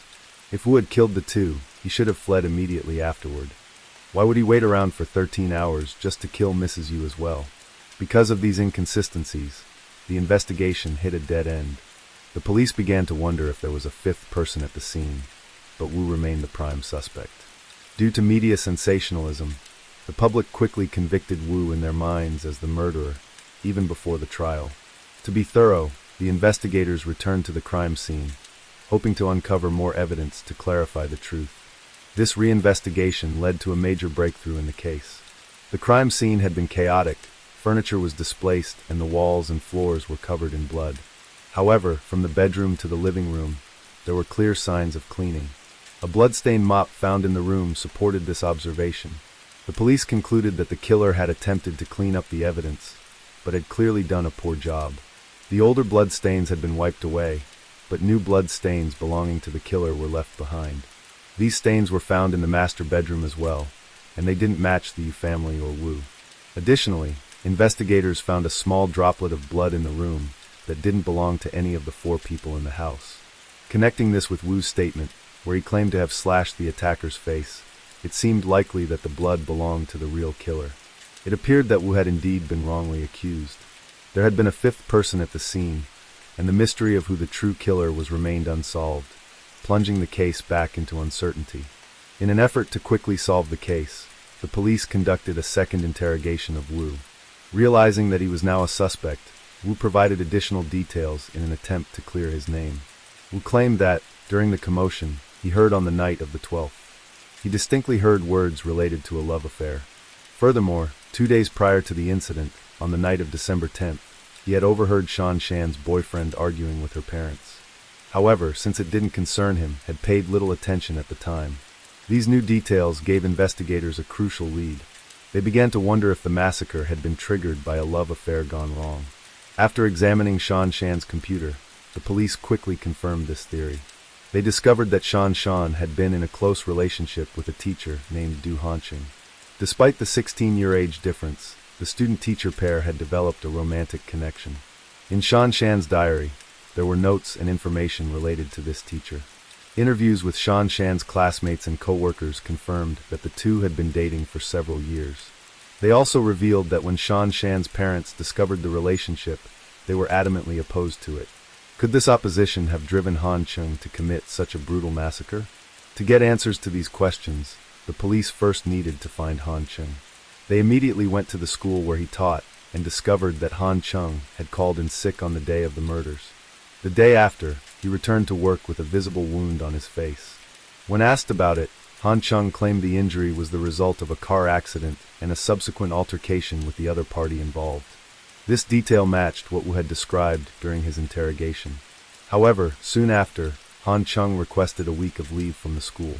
Sensing they were on the right track, investigators hurried to his residence, only to find his dorm room empty. Even his pet dog was gone. It was clear that Han Chung was indeed the culprit. The police suspected he was on the run and immediately divided into 4 teams, each heading to locations where the suspect might appear. Their efforts paid off. At Han Chung's sister's house, the police caught him just as he was about to flee. He had already packed his car with essential items, including clothing and blankets. If they had arrived just a minute later, Han Chung would have escaped. After Du Hanqing was arrested, the police searched his belongings in the car. In addition to clothes, they found a pair of sneakers that, despite being cleaned, still had traces of blood. The tread pattern on the shoes matched the bloody footprints found at the crime scene. Additionally, the blood on the shoes was identified as belonging to one of the victims. Faced with his arrest, Hanqing mumbled, "I'm finished." Despite having slaughtered Shan Shan's entire family, his anger seemed unquenched. He was extremely defiant during the interrogation, refusing to say anything and even shouting at the police multiple times to stop asking questions. It wasn't until the police showed him a text message from Shan Shan's computer that they finally broke through his defenses. The message struck a chord with him, and Han Chung began to reveal his motive for the murders and the full details of what had happened. Han Chung, a Chinese Cambodian, fled to Vietnam with his family during times of war before eventually settling in Taiwan. In 1990, after graduating from Taiwan Normal University, he began teaching biology at a high school in Taipei, where he met Shan Shan, who was in the 7th grade at the time. The two developed feelings for each other and began regularly calling one another. 6 months later, Han Chung was transferred to Kaohsiung to teach for 3 years, and the two entered a long-distance relationship. The separation was hard on both of them, and Shan Shan asked him to return to Taipei.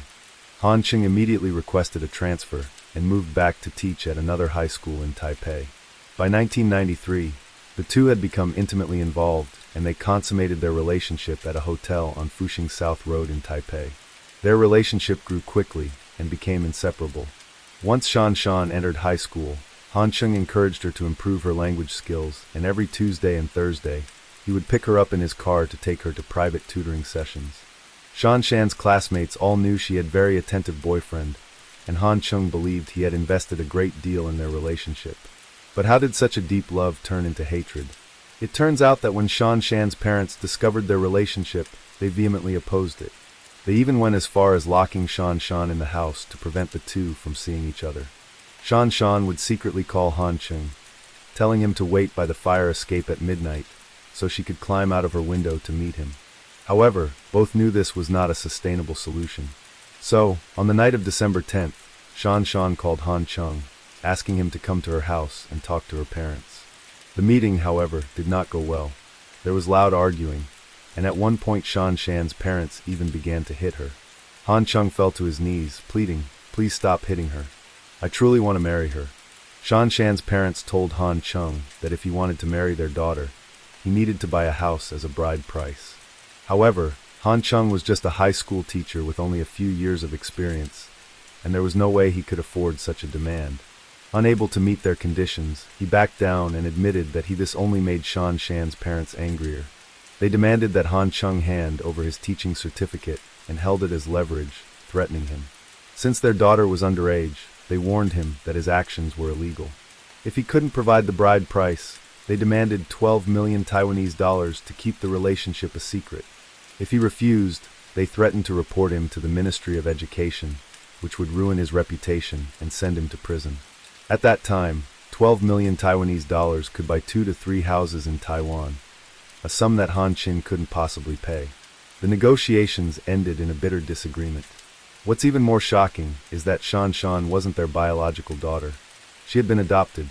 Mr. had previously worked in the construction industry, but after business went bad, he got involved in gambling, and was even convicted at one point.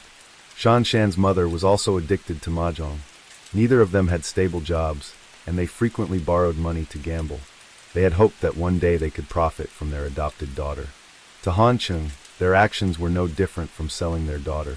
The more he thought about it, the angrier he became. He was just a high school teacher, and yet this greedy family was treating him like a lamb to be slaughtered. His anger soon extended to Shan Shan as well. During the discussion, he felt that she didn't try to stop her parents and didn't even defend him. In his emotional state, even things that had never bothered him before began to take on new meaning. Han Chung recalled how, when Shan Shan had taken on a part-time job to help cover her tuition, she had grown close to another man. Han Chung became convinced that she had betrayed him. On the day of the murders, Han Chung and Shan Shan had their final phone call. In the conversation, which lasted over an hour, Shan Shan told him that even if he came up with the money, her parents would never approve of their marriage. In the end, they agreed to meet later that night in the alley behind her house. Feeling both resentful and furious, Han Chung hung up and went to a supermarket, where he bought a fruit knife, determined to end it all with the Yu family. He followed the path Shan Shan had mentioned, climbing up to the second-story roof and sneaking into Shan Shan's house through the kitchen window. Soon after, Han Chung stormed into the master bedroom and stabbed Mr. while he was sleeping. As Mr. Yu woke up and fiercely resisted, his cries for help also woke Shan Shan in the adjacent room. When she rushed in to try to stop Han Chung, he didn't stop. Instead, he flew into a rage. In his mind, she had enabled her parents' demands and betrayed him. He turned the knife toward her and attacked. Shan Shan, in her final moments, likely couldn't comprehend why the man she loved most would be so brutal. Before she died, she raised her middle finger at Han Chung, using that gesture to express her anger and despair. Having not yet found Mrs. Yu, Han Chung stayed inside the house. He later discovered there was a tenant, Wu Zhongqian, and attempted to kill him when he exited his room, hoping to eliminate any witnesses. However, Wu managed to disarm Han Chung, and unexpectedly did not attempt to kill him in return. Realizing the tenant was uninvolved in the matter and had promised not to expose him, Han Chung made a deal with Wu, instructing him to stay in his room and not move while he waited in the living room. During this time, Han Chung, exhausted, even dozed off. However, did not take the opportunity to escape. When Mrs. returned home around 4 p.m., before she could even retrieve her keys, Han Chung stabbed her repeatedly, 20 times, taking her life. At this point, you might wonder about the knife used in these attacks. If Wu had taken the knife and locked it in his room, where did the knife used to kill Mrs. Yu come from? By coincidence, after Wu disarmed him, Han Chung went into the kitchen in search of another weapon. On the dish rack, he found an identical fruit knife, the same as the one he had initially brought with him. So in fact, there were 2 knives used in the crime, identical in size, width, and length. This mystery was now solved. Everything was clear now. But what about the message on Shan Shan's computer that had finally broken through Han Cheng's defenses? At first, he thought Shan Shan had betrayed him and sided with her parents. But it turned out to be tragic misunderstanding. Shan Shan hadn't betrayed him at all. In fact, she had left a message on her computer that read, "Tonight, I'm going to run away with the one I love most." When Han Cheng saw this message from his girlfriend, he completely broke down. But by then, it was too late for regrets. Perhaps the stress of being on the run for days, combined with pent-up emotions, had left him unable to sleep soundly. After confessing everything, Han Cheng fell asleep on the sofa at the police station, causing the officers present to feel a twinge of pity for him. The anger and emotional turmoil of Han Cheng resulted in the deaths of 3 people and the injury of another. In the end, he had to pay the ultimate price for his horrendous crime. In 1998, the Supreme Court sentenced Han Cheng to death, and the execution was carried out swiftly. Perhaps, even up until the moment of his execution, the twisted love and hatred from this ill-fated relationship continued to echo in Du Han Cheng's mind. If only he had been able to exercise more patience at the beginning, or had opened his heart to talk things through with Yushan Shan, maybe this tragedy could have been avoided. Story 5. At around 7 a.m. on May 10, 2013, in a park near Longhuatang Road, Changzhou City, China, a woman's body was found floating in the park's artificial lake. The location of the body was right next to a suspension bridge within the park. Immediately, several morning exercisers gathered around the lake to witness the unfolding scene. About 15 minutes later, the police received the report and quickly arrived at the scene. After several efforts, the police finally retrieved the body from the water. At the time, the victim was wearing a red velvet coat over a blue camisole. She was also wearing black shorts and long black stockings.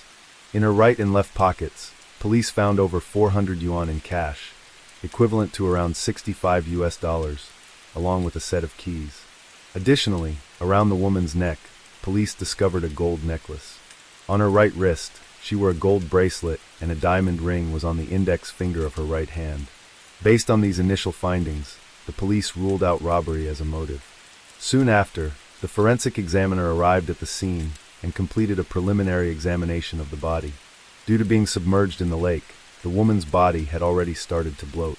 The time of death was estimated by the forensic expert to be between 7 to 10 hours before the body was found, which would place the time of death between 9 p.m. and midnight the previous evening.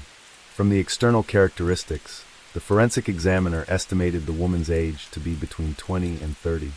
Since no visible injuries were found on the victim's body, the examiner also ruled out the possibility that she had been attacked before her death. Upon further examination, the forensic expert discovered a significant amount of blood foam in the nasal and oral cavities.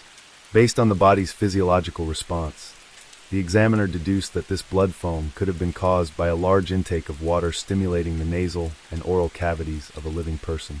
In other words, it was highly likely that the woman in the red coat had drowned. However, how she ended up in the lake remained a mystery that the police still needed to investigate. Although the woman had a distinctive butterfly tattoo on her chest, investigators were unable to identify her because she had no identification documents on her body. As a result, they took blood samples and fingerprints to be analyzed at the police station. At the same time, the police took a photo of the woman in the red outfit and asked around the park where the incident occurred. However, after numerous inquiries, no one recognized the victim. It wasn't until around 4 p.m. that a young man rushed into the police station to report a missing person. The man, namely Liang, 29 years old from Jiangsu province, stated that his wife had been missing since the previous evening, and her phone had been turned off. The police then showed Liang the photo of the woman in the red outfit, and he immediately identified her as his wife. Liang told the police that his wife's name was Lu Fengxian, 27 years old, from Sichuan province. At around 9 p.m. the previous evening, Liang noticed that his wife wasn't home. He asked his cousin Feng Tianlai who lived with them, and Feng said that it had gone out not long ago. However, by around 11 p.m., Fengxian still hadn't returned home. Liang tried calling her, but her phone was off, which made him increasingly anxious. He then took the family's small truck and started searching for her. After driving around extensively, Liang still couldn't find his wife. He told the police that he tried calling her multiple times that night, but couldn't get through. The next morning, Liang searched all of their relatives and friends, but no one had seen her. Desperate, He went to the police station to file a missing person report. He had no idea that his wife had drowned. Upon hearing the tragic news, Liang broke down in tears at the station. After calming down, he began questioning the police about how his wife could have drowned. The investigators also found this question puzzling. Upon examining the scene, they discovered that the lake where the incident took place was an artificial one. The depth of the lake was measured at just 4.75 feet, while Feng Xian's height was about 5.25 feet. Even if she had accidentally fallen into the lake, it didn't seem plausible that she could have drowned. At this point, the police uncovered an important clue from Liang's statement. He said that 2 days before the incident, he had bought Feng Xian a new electric scooter. On the night of the incident, he called his wife and asked why she was going out so late. Feng Xian replied that she wanted to go to the nearby park to practice riding the electric scooter. Based on the clue provided by Liang, the police immediately formed a hypothesis. Could Feng Xian have fallen into the lake due to careless driving? Therefore, on the evening of the second day after the incident, investigators returned to the lakeside in the park to continue their search. The result was that, at the bottom of the lake on the opposite side of the suspension bridge, the police retrieved a red electric scooter. Upon initial examination, the police found that the scooter's power switch was still in the on position, indicating that the scooter may have fallen into the artificial lake while it was still running. On the suspension bridge, near the spot where the electric scooter fell, investigators also found a fresh scratch on the edge of the bridge. After comparing and analyzing, the police confirmed that the scratch was caused by Feng Xian's electric scooter hitting the bridge before it fell into the water. The investigators also looked into Feng Xian's activities on the night of the incident. According to surveillance footage from the residential area, at 8:57 p.m. on May 9, 2013, she was seen riding the electric scooter at the entrance of the residential complex. Further surveillance footage from a nearby road, close to the artificial lake, also showed Feng Xian riding the scooter. Even though it was around 9:20 p.m., the footage indicated that Feng Xian was riding the scooter with ease, suggesting she was not a beginner in need of practice. Additionally, there was another strange circumstance that raised suspicion among the investigators. Feng Xian and Liang's specific residence was in a residential area in the Xinbei district. The park where Feng Xian's body was discovered, however, was located in a relatively distant electronic industrial area. The distance between the two locations was about 3 miles. If, as Liang said, Feng Xian simply wanted to practice riding the scooter at night, why didn't she choose an open space near the residential area? Why would she go to a relatively deserted park 3 miles away? Moreover, the park didn't have streetlights at night, and the roads were completely dark, making it entirely unsuitable for practicing riding a scooter. Could it be that Feng Xian's real reason for going out that night wasn't to practice riding, but for some secret purpose? To quickly uncover the truth behind the case, the police decided to shift their investigation to focus on Feng Xian's social relationships. According to Liang's statement, he and his wife met online, and had only recently married in March 2013.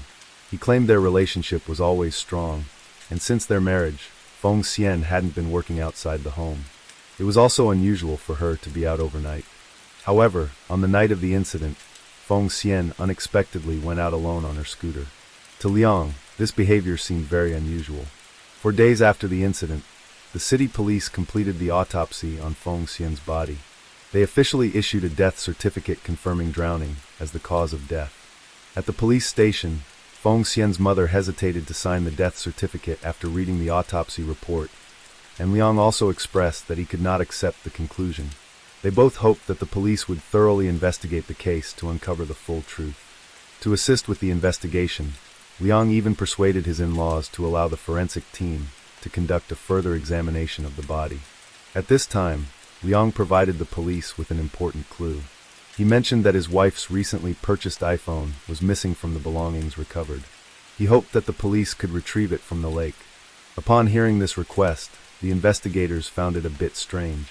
They asked Liang why he was so insistent on finding the phone.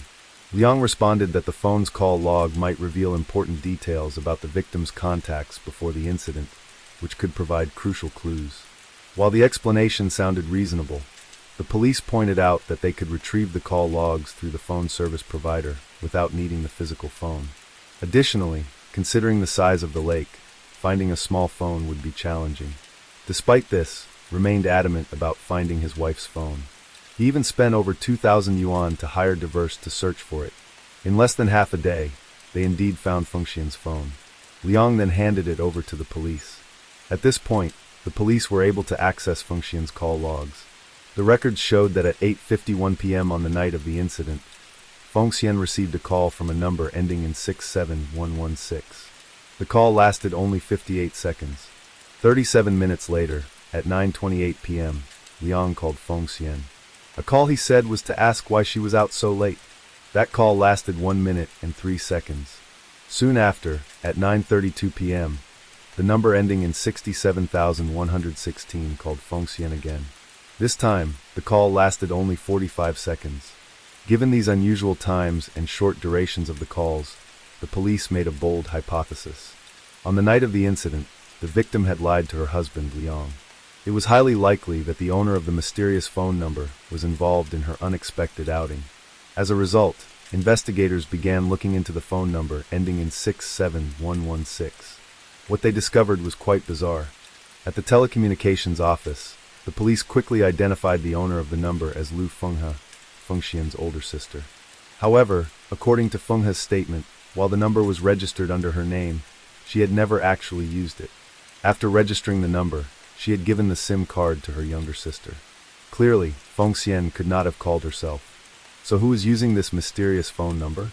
The police then questioned Liang again. Liang responded, "I also used that phone number for a while, but I switched to a new one later. The old SIM card is probably still at home." Liang added that the SIM card had been managed by his wife. At this point in the investigation, the police had formed a general theory. They believed that Fengxian had given the SIM card to someone she was closely associated with. Through questioning Feng Tianlai, Fengxian's cousin, the police learned that the phone number might have been in use by someone named Zhu Jia. Zhu Jia, who shared a hometown with Liang, had stayed with Liang and Fengxian for some time, and had a close relationship with them. Following this crucial lead, the police discovered that Jiuji's full name was Zhou Juwei, a 29-year-old from Jiangsu province. He was currently residing in Binyu, a town in Changzhou. However, when the police arrived, they could not find Juwei. Liang also stated, "I don't know Juwei's exact whereabouts, as his phone has been turned off as well." Liang told the investigators that about 10 days before Fengxian's death, Juwei, who had been living with them, suddenly moved out of the rental apartment. At that time, Liang asked him why he was leaving, but Juwei did not provide a clear reason. This unusual situation deepened the investigators' suspicions. Based on the accumulated information, the police speculated that if Juwei had called Fengxian on the night of the incident, then he was likely at the park where the crime scene was located. So the investigators began reviewing surveillance cameras on the streets near the park. In less than half a day, they found a clue. In an image captured by a highway surveillance camera, Zhu was seen riding in a taxi. Based on the taxi's license plate, the police were able to track down the driver who had worked that night. According to the driver, around 8 p.m., he indeed dropped off a male passenger near the park where the incident occurred. Further street surveillance footage showed that for a significant amount of time, Zhu did not appear to leave the park. It wasn't until around 4:30 a.m. the next morning that the footage showed Zhu getting into another taxi to leave the park. According to the second taxi driver, Zhu Hui's final destination early that morning was the address registered as his permanent residence. The taxi driver also reported something strange to the police. He said that when Zhu Hui paid the 25 yuan for the ride, the cash was clearly wet. Moreover, there were some water stains left on the taxi seat. From this, the police speculated that on the night of the incident, it was highly likely that Zhu Hui had entered the lake. This discovery significantly increased suspicion that Zhu Hui was the perpetrator. On June 13, 2013, 1 month after the incident, the police finally succeeded in meeting with Zhu Hui. Facing the police, Zhu Hui did not evade or hide anything. He candidly admitted that on the night of the incident, he had indeed called Fengxian and asked her to meet him.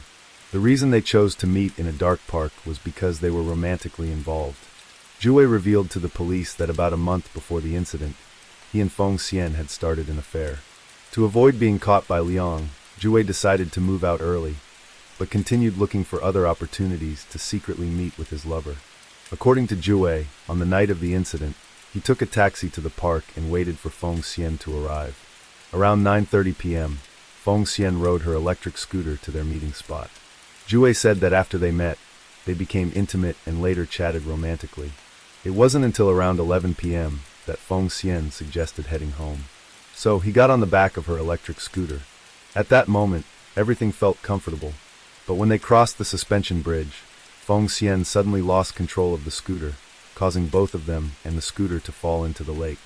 Zhu told the investigators that at that moment, he couldn't even think about Feng Xian.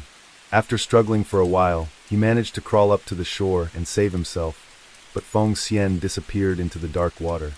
Zhu said he was terrified and didn't know what to do, so he just sat on the shore waiting until dawn when he finally gathered the courage to leave the scene. Because of his shameful romantic relationship with Feng Xian, Zhu didn't tell anyone about the accident, nor did he report it to the police. In the end, he chose to run away. Although Zhu's account seemed somewhat plausible, the police noticed a major flaw in his story. During the earlier investigation, they had discovered that the lake was not very deep. The average water depth was only about 4.75 feet. Even with the layer of mud at the bottom, the depth increased by only about 1 to 2 inches. Furthermore, forensic investigators had found some mud on the heel of Feng Xian's high-heeled shoes, as well as between her stockings and the soles of her shoes. Upon further analysis, the forensic team confirmed that the mud on her shoes was consistent with the mud found at the bottom of the lake. This indicated that Feng Xian's feet had made contact with the lake bed. In other words, after falling into the water that night, it's likely that Feng Xian was standing upright, and with her height of about 5 feet 3 inches plus the extra 4 inches from her high heels, the water level would have only reached her neck. In such a scenario, it would have been difficult for her to drown, unless some external force was involved. And on that night, the only other person at the scene with Feng Xian was the suspect, Zhu. However, in the interrogation room, Zhu remained silent, refusing to answer no matter how the investigators questioned him. He continued to insist that it was just an accident and expressed deep regret for not saving Feng Xian from drowning. With no breakthrough in Zhu's testimony, the police shifted their focus back to the victim. At this point, Liang, Feng Xian's husband, suddenly came to the police station to inquire about the case. Upon learning about the secret relationship between his wife and Zhu, Liang didn't show any surprise or anger. Instead, he was more concerned with asking the investigators when the case would be resolved. "When can my wife's body be handled? Can you issue a death certificate? The cremation process at the funeral home requires your confirmation," he asked eagerly. These unusual behaviors puzzled the investigators. After the murder, as the husband, Liang initially refused to sign the death certificate, expressing hope that the police would continue investigating to uncover the truth. But more than a month later, when the police had only made a little progress in the investigation, Liang suddenly came forward, requesting the police to conclude the case quickly. This led the police to suspect that there was more to the story. At the same time, the victim's parents rushed to the police station to inquire about the progress of the investigation. They also provided a crucial lead that helped break the case. Feng Xian's mother told the investigators that her daughter had purchased a personal accident insurance policy before she died. This policy was bought by her son-in-law, Liang, after they got married, and the payout was said to be 1 million yuan. Initially, the police didn't pay much attention to this detail, but upon further investigation, they discovered that there was an additional personal accident insurance policy in Feng Xian's name worth 3 million yuan. Furthermore, this policy included an additional travel accident insurance policy worth 500,000 yuan. The combined value of the two policies amounted to 4.5 million yuan, or approximately 640,000 US dollars. The police then became suspicious of Liang's insurance purchases.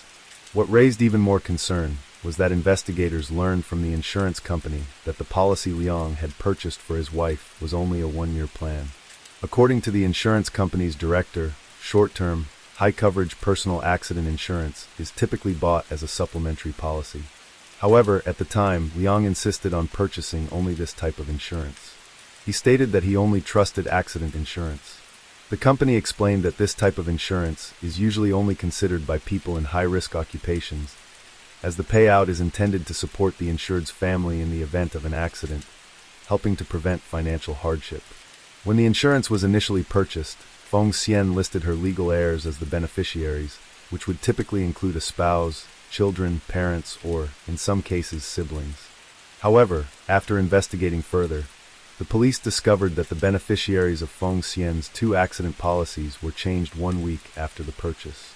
Had changed the beneficiaries so that he was the sole 100% beneficiary. According to the insurance company's records, Liang made this change on March 15, 2013, and about 2 months later, Feng Xian drowned. This led the investigators to make a bold hypothesis. Liang's unusual behavior in purchasing the insurance policies might have been connected to his wife's death. The police decided to focus on the relationship between Liang and Feng Xian. What they uncovered were several highly unusual details. According to Feng Xian's family, she had lived on her own in Changzhou, Jiangsu province, since becoming an adult. She had worked as a restaurant server, a hair salon assistant, and later as a receptionist at an internet cafe. Feng Xian felt a lot of pressure from her parents to get married. In early 2013, she met her current husband, Liang, by chance. According to her cousin, Feng Tianlai, although Liang and Feng Xian had known each other for less than 2 months, they quickly registered for marriage. However, their relationship seemed to be going well. As a husband, Liang was quite generous, frequently buying Feng Xian expensive gifts. In addition to a wedding ring, necklace, and bracelet, Liang bought her several designer handbags. After Feng Xian went missing, Liang even went out of his way to ask Feng Tianlai if he had any information about her whereabouts. He then drove his truck around to search for her. Based on the timeline Feng Tianlai provided, the police pulled surveillance footage from the residential area's gate on the night of the incident. The footage revealed that at around 11 p.m. that night, Liang indeed drove his truck out of the residential area. However, according to the later footage, he wasn't out for very long, only about 20 minutes. Moreover, his truck moved very slowly and only appeared on a main road near the residential area. This strange journey didn't seem like a genuine search for someone.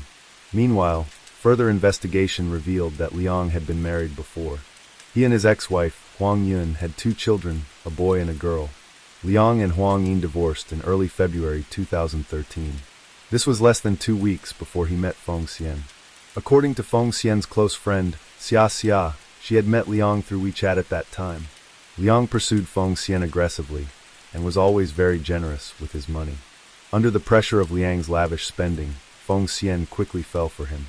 On March 5, 2013, they went to the Civil Affairs Bureau to register their marriage. By this point, they had known each other for less than 2 weeks. Feng Xian's family questioned her about this whirlwind marriage, but she seemed entirely captivated by Liang's wealth and could not pull herself away. After the marriage, although Liang didn't share a room with Feng Xian, she didn't seem to mind. Not long after, another young man began staying in her room, Liang's close friend and hometown acquaintance, Zhu Wei. The police had encountered many unusual love stories in the past, but there was something about this one that made them suspicious. Through their investigation, the police discovered that before his divorce, Liang had owned an internet cafe with gambling machines. However, by the end of 2012, due to poor business, the cafe had to close. After that, Liang signed a divorce agreement with his ex-wife. In the following months, Liang was unemployed and had no legitimate source of income. According to some relatives and friends, after the cafe went bankrupt, Liang's financial situation was dire.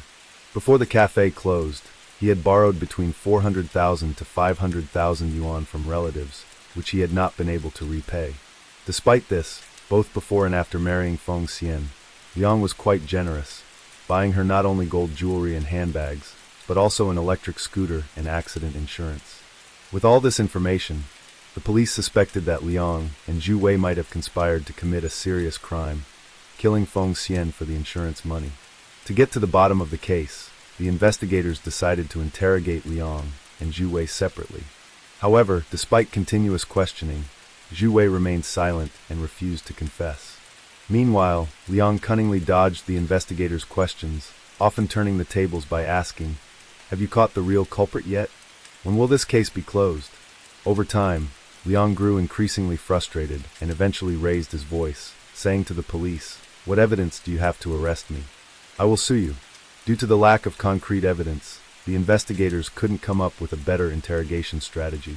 By July 18, 2013, more than a month had passed since Zhu Wei was taken into custody. The investigators believed that the time was right for a breakthrough, so they decided to shift their focus to Zhu Wei. In the interrogation room, it took just one simple statement from the investigator to get Zhu Wei to confess the full truth about the crime. The investigator told Zhu Wei, "Your accomplice, Liang, has already been taken into custody by us."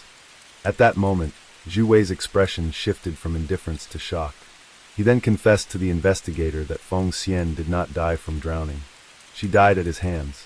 Rewinding to the night of May 9, 2013, Zhu Wei had called Feng Xian and arranged to meet her at the park. In reality, he had already planned to kill her in the lake. However, due to their romantic relationship, Zhu Wei admitted that Feng Xian was someone with whom he shared many memories. He said he was torn about whether or not to go through with it. Around 11 p.m. that night, Feng Xian insisted on going home, fearing that if she didn't, Liang would discover the secret of their relationship. Even then, Zhu Wei remained hesitant, unable to bring himself to leave. This infuriated Feng Xian, and she lashed out at Zhu Wei like a scornful woman, berating him harshly. Her intense outburst only strengthened Zhu Wei's resolve. At around 11:15 p.m. that night, Zhu Wei pretended to drive Feng Xian home on the electric scooter. When they reached the suspension bridge, Zhu Wei noticed a section of the railing was broken. He intentionally steered the scooter towards it. When both of them and the scooter fell into the water, due to the shallow depth, both Zhu Wei and Feng Xian quickly stood up in the lake. Before Feng Xian could gather her senses, Zhu Wei lunged at her, forcefully pushing her head under the water with both hands until she stopped struggling. Once it was over, Zhu Wei slowly crawled back to the shore. He confessed that he felt regret, because, despite everything, Feng Xian had been his only lover. Next, Zhu Wei fully confessed to the police the real reason he ruthlessly murdered Feng Xian. In late 2012, after Liang's business venture with the gambling machines failed, he was completely out of money. His creditors began coming after him, and a debt of 500,000 yuan was due by June 2013. Facing this dire situation, Liang came up with a horrific plan. To carry out this scheme, he first concocted an excuse to divorce his ex-wife, Huang Yun, and then began the first step of finding the right target. According to Liang's testimony, he initially selected a total of 3 potential targets, but after filtering through them, determined that none of them were suitable. On February 20, 2013, through the Shake to Find Friends feature on WeChat, Liang met Feng Xian, who was also working in Changzhou. Liang told the police that Feng Xian was the perfect target for him. She had been single for many years, never had a stable job, and her life was far from ideal. Moreover, as a girl who loved money above all else, she was relatively simple-minded. Because of this, within less than 2 weeks of meeting, Liang was able to completely win Feng Xian over with money. His proposal for marriage was soon accepted by Feng Xian. When they received their marriage certificate, Liang and Feng Xian didn't meet each other's parents, nor did they hold any wedding ceremony. Once he secured the legal marriage, Liang immediately began the second phase of his plan to kill his wife for the insurance money by purchasing life insurance. The day after their marriage registration, Liang deliberately showed Feng Xian the insurance policies he had previously purchased. The beneficiary on the policies was still his ex-wife, Huang Yun. As expected, these policies quickly provoked Feng Xian's jealousy.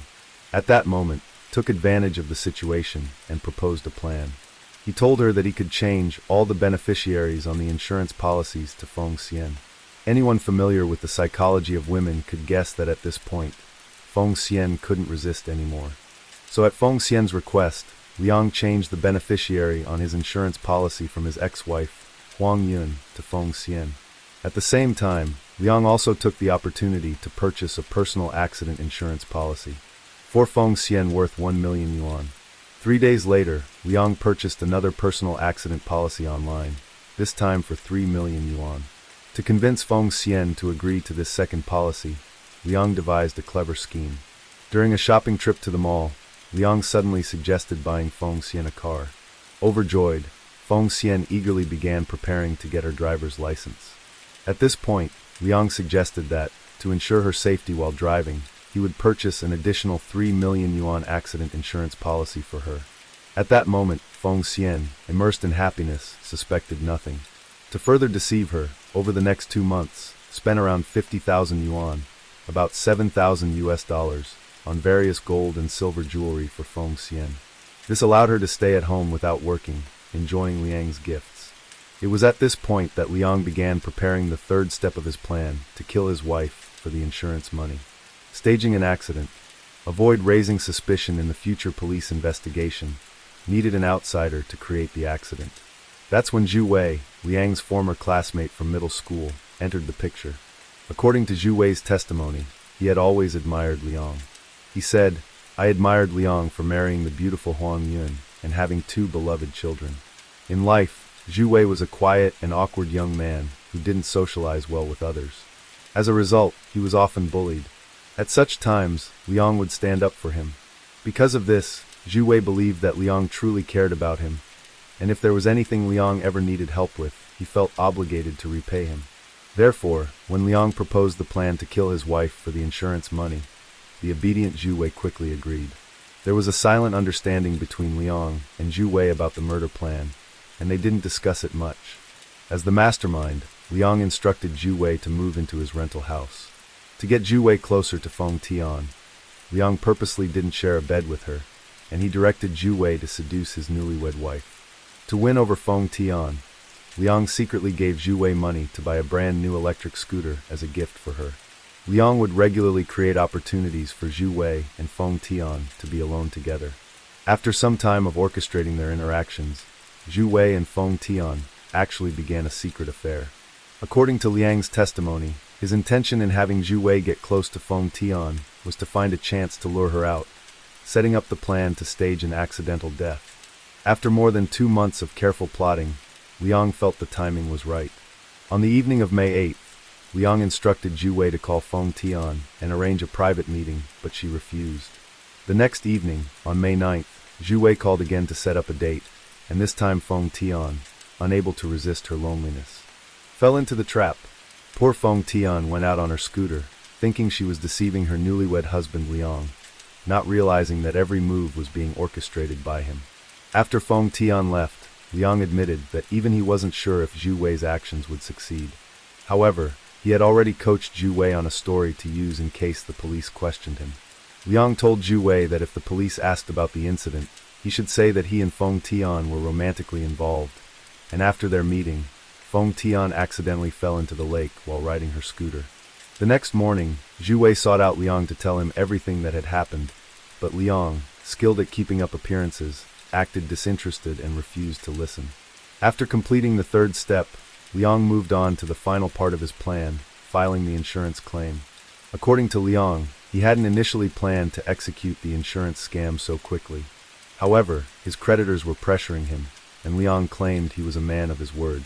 He had promised to pay off all his debts by June, and to fulfill that promise, he felt he had no choice but to make money, regardless of the method. This is why he decided to put the plan into action in early May. In the end, although it took more than 2 months of investigation to uncover the full details of the case, the Changzhou City Police received a lot of praise for solving this incredibly complex and sophisticated crime. On January 17, 2014, the Jiangsu Province Intermediate People's Court delivered the first instance verdict. Defendant Li Liang was convicted of murder and sentenced to death according to the law. He was also sentenced to 9 years in prison for insurance fraud and fined 50,000 yuan. Defendant Zhu Wei was convicted of murder and received a death sentence with a 2-year suspension. He was also sentenced to 6 years in prison for insurance fraud and fined 30,000 yuan. This verdict was widely accepted by both the public and the victim's family. In the northeastern part of downtown, Shanghai lies a place called Hongkou District. In this neighborhood lived a newlywed couple. The husband, Zhou Xiaodong, was 29 years old and worked as a sales associate at a shopping mall. His wife, Yang Liping, the same age as her husband, was a primary school teacher, teaching literature. To outsiders, Xiaodong appeared to be a handsome and charming man, while Liping was gentle, beautiful, and kind. They were considered a picture-perfect couple. But was that the reality? Beneath the surface, unresolved tensions between the two would eventually lead to a shocking tragedy that shook the city. Not long after their marriage, the gentle wife was found, nothing more than a cold body inside her husband's freezer. So what exactly happened? The story begins on February 1st, 2017. It was also the 5th day of the Chinese Lunar New Year, a day traditionally celebrated as the Kitchen Gods Festival. Coincidentally, It was also the 60th birthday of Yang Ganlian, Liping's father. Naturally, on such a special day, many friends and relatives came to congratulate him. However, two people he was eagerly waiting for had not shown up, his daughter, Liping, and his son-in-law, Xiaodong. As time passed and they drew closer, there was still no sign of them. Even more concerning, Ganlian hadn't seen his daughter in 6 months, and they couldn't get in touch with her by phone. Communication had only been through WeChat messages. This day was special, yet Liping didn't show up. This was highly unusual, and Ganlian was certain that his daughter would never behave this way without an unavoidable reason. During this time, Ganlian and his wife tried repeatedly to call their daughter, but they couldn't reach her. Even when the line connected, no one responded. Liping, however, did send a message via WeChat that read, "Dad, Mom, I'm sorry. Xiaodong and I are dealing with some issues. We need a little time to work things out. Please don't worry. We'll come visit you soon after we sort everything out." Despite this message, Ganlian and his wife weren't reassured. They worried that something serious might have happened between their daughter and son-in-law. Concerned for their safety, they decided to contact the police for help. The police immediately launched an investigation, but in the early stages, they couldn't find any clues. No one knew what had happened to Liping and Xiaodong. They seemed to have vanished mysteriously. Ganlian and his wife felt desperate and anxious, hoping the police would soon locate their daughter. Not long after, someone provided the police with a few leads. According to the witness, they had seen a suspicious person near the area where Liping and Xiaodong lived. The police considered this an important lead and launched a comprehensive search. However, after several weeks, they still had no news about the couple. Mr. Ganlian received a message via WeChat saying that her phone was broken and she couldn't take calls. He then tried to arrange a meal with his daughter, but she declined, citing a busy work schedule and saying she wouldn't make it back in time. A few days earlier, Liping had sent a WeChat message to her mother saying, "I'm heading to Hong Kong with friends to celebrate the Lunar New Year. I'll come back to visit you afterward, and if there's anything urgent, I'll contact you via WeChat."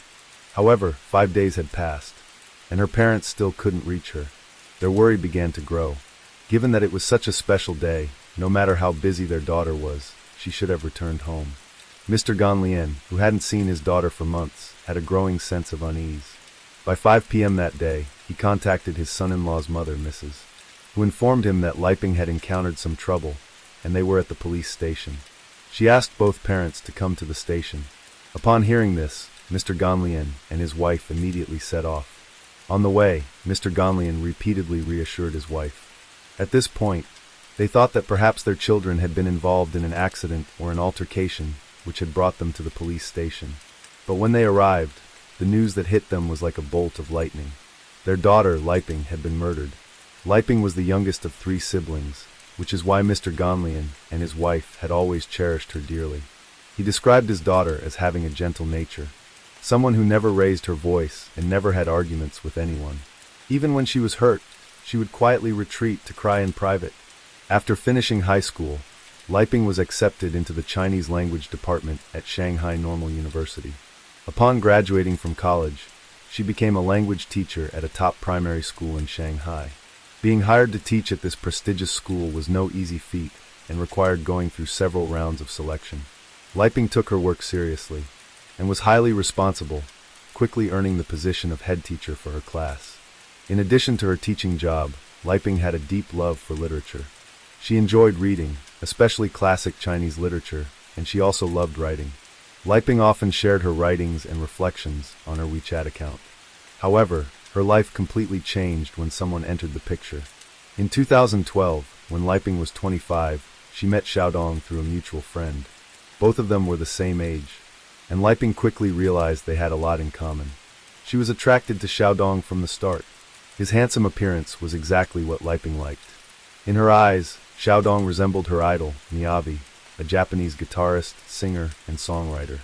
As they entered their second year of knowing each other, Liping and Xiaodong began dating. However, Liping's parents were unaware of the relationship. At this point, Xiaodong suddenly disappeared, leaving Liping very worried. She had no idea where her boyfriend had gone. A year later, Xiaodong reappeared and explained the reason for his disappearance. He told Liping that he had discovered a brain tumor that couldn't be treated when he was examined at the hospital. So he left Shanghai and went to live alone at the base of a snowy mountain in Tibet. drinking snowmelt and eating wild rabbits. Miraculously, after some time, his headaches began to subside. When Xiaodong returned to the hospital for a checkup, the doctors found that the brain tumor had vanished. He decided to return to Shanghai. Surprisingly, Liping believed Xiaodong's story. She felt heartbroken over what her boyfriend had gone through and admired his courage for facing such an illness on his own. However, Liping still didn't tell her parents about her relationship with Xiaodong until one day. Xiaodong attended a wedding and posted about it on social media. This was how Liping's family first learned she had a boyfriend. In the photo, Liping was holding Xiaodong's hand, a sweet smile on her face. Liping also told her parents that Xiaodong was a thoughtful and caring person who often cooked for her.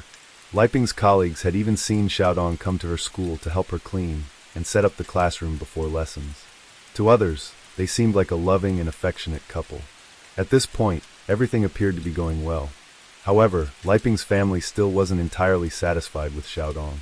After making their relationship public to her family, Xiaodong had come over for meals a few times, but during those visits, he only gave short, curt answers to the family's questions. After eating, he would quickly retreat to Liping's bedroom. Due to Xiaodong's lack of courtesy and respect, Liping's parents were clearly dissatisfied with him. However, they respected their daughter's choice and did not interfere with the relationship. On the last day of 2015, Liping and Xiaodong went to the Civil Affairs Bureau to obtain their marriage certificate. By the end of May 2016, they held a wedding banquet at the Marriott Hotel. However, at that time, Xiaodong's family was not financially well off. When the couple got married, they didn't throw a large banquet, but invited just 7 tables of close friends. At the wedding, Liping didn't even wear a wedding dress, opting instead for a white blouse and jeans, while Xiaodong wore a neat suit. After getting married, Liping moved to Xiaodong's residence in Hongkou District, Shanghai. It was an old residential area built in the 1950s. Xiaodong's family lived in Building 28, which had 5 floors in total, and the young couple lived in apartment 404 on the 4th floor. Initially, Xiaodong's mother lived with her son, but after the wedding, she moved out. The apartment was about 375 square feet, consisting of a kitchen, a bedroom, a bathroom, and a small balcony. It was quite small and cramped, but it was still a decent start. However, in that home, Xiaodong had a very unusual hobby. He liked to raise animals such as lizards, snakes, and spiders.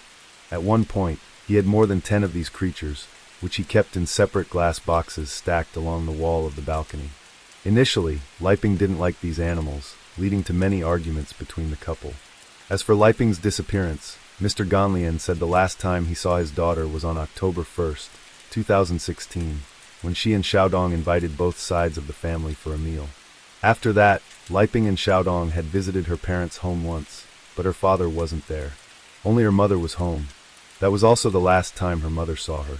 Afterwards, strange things began happening.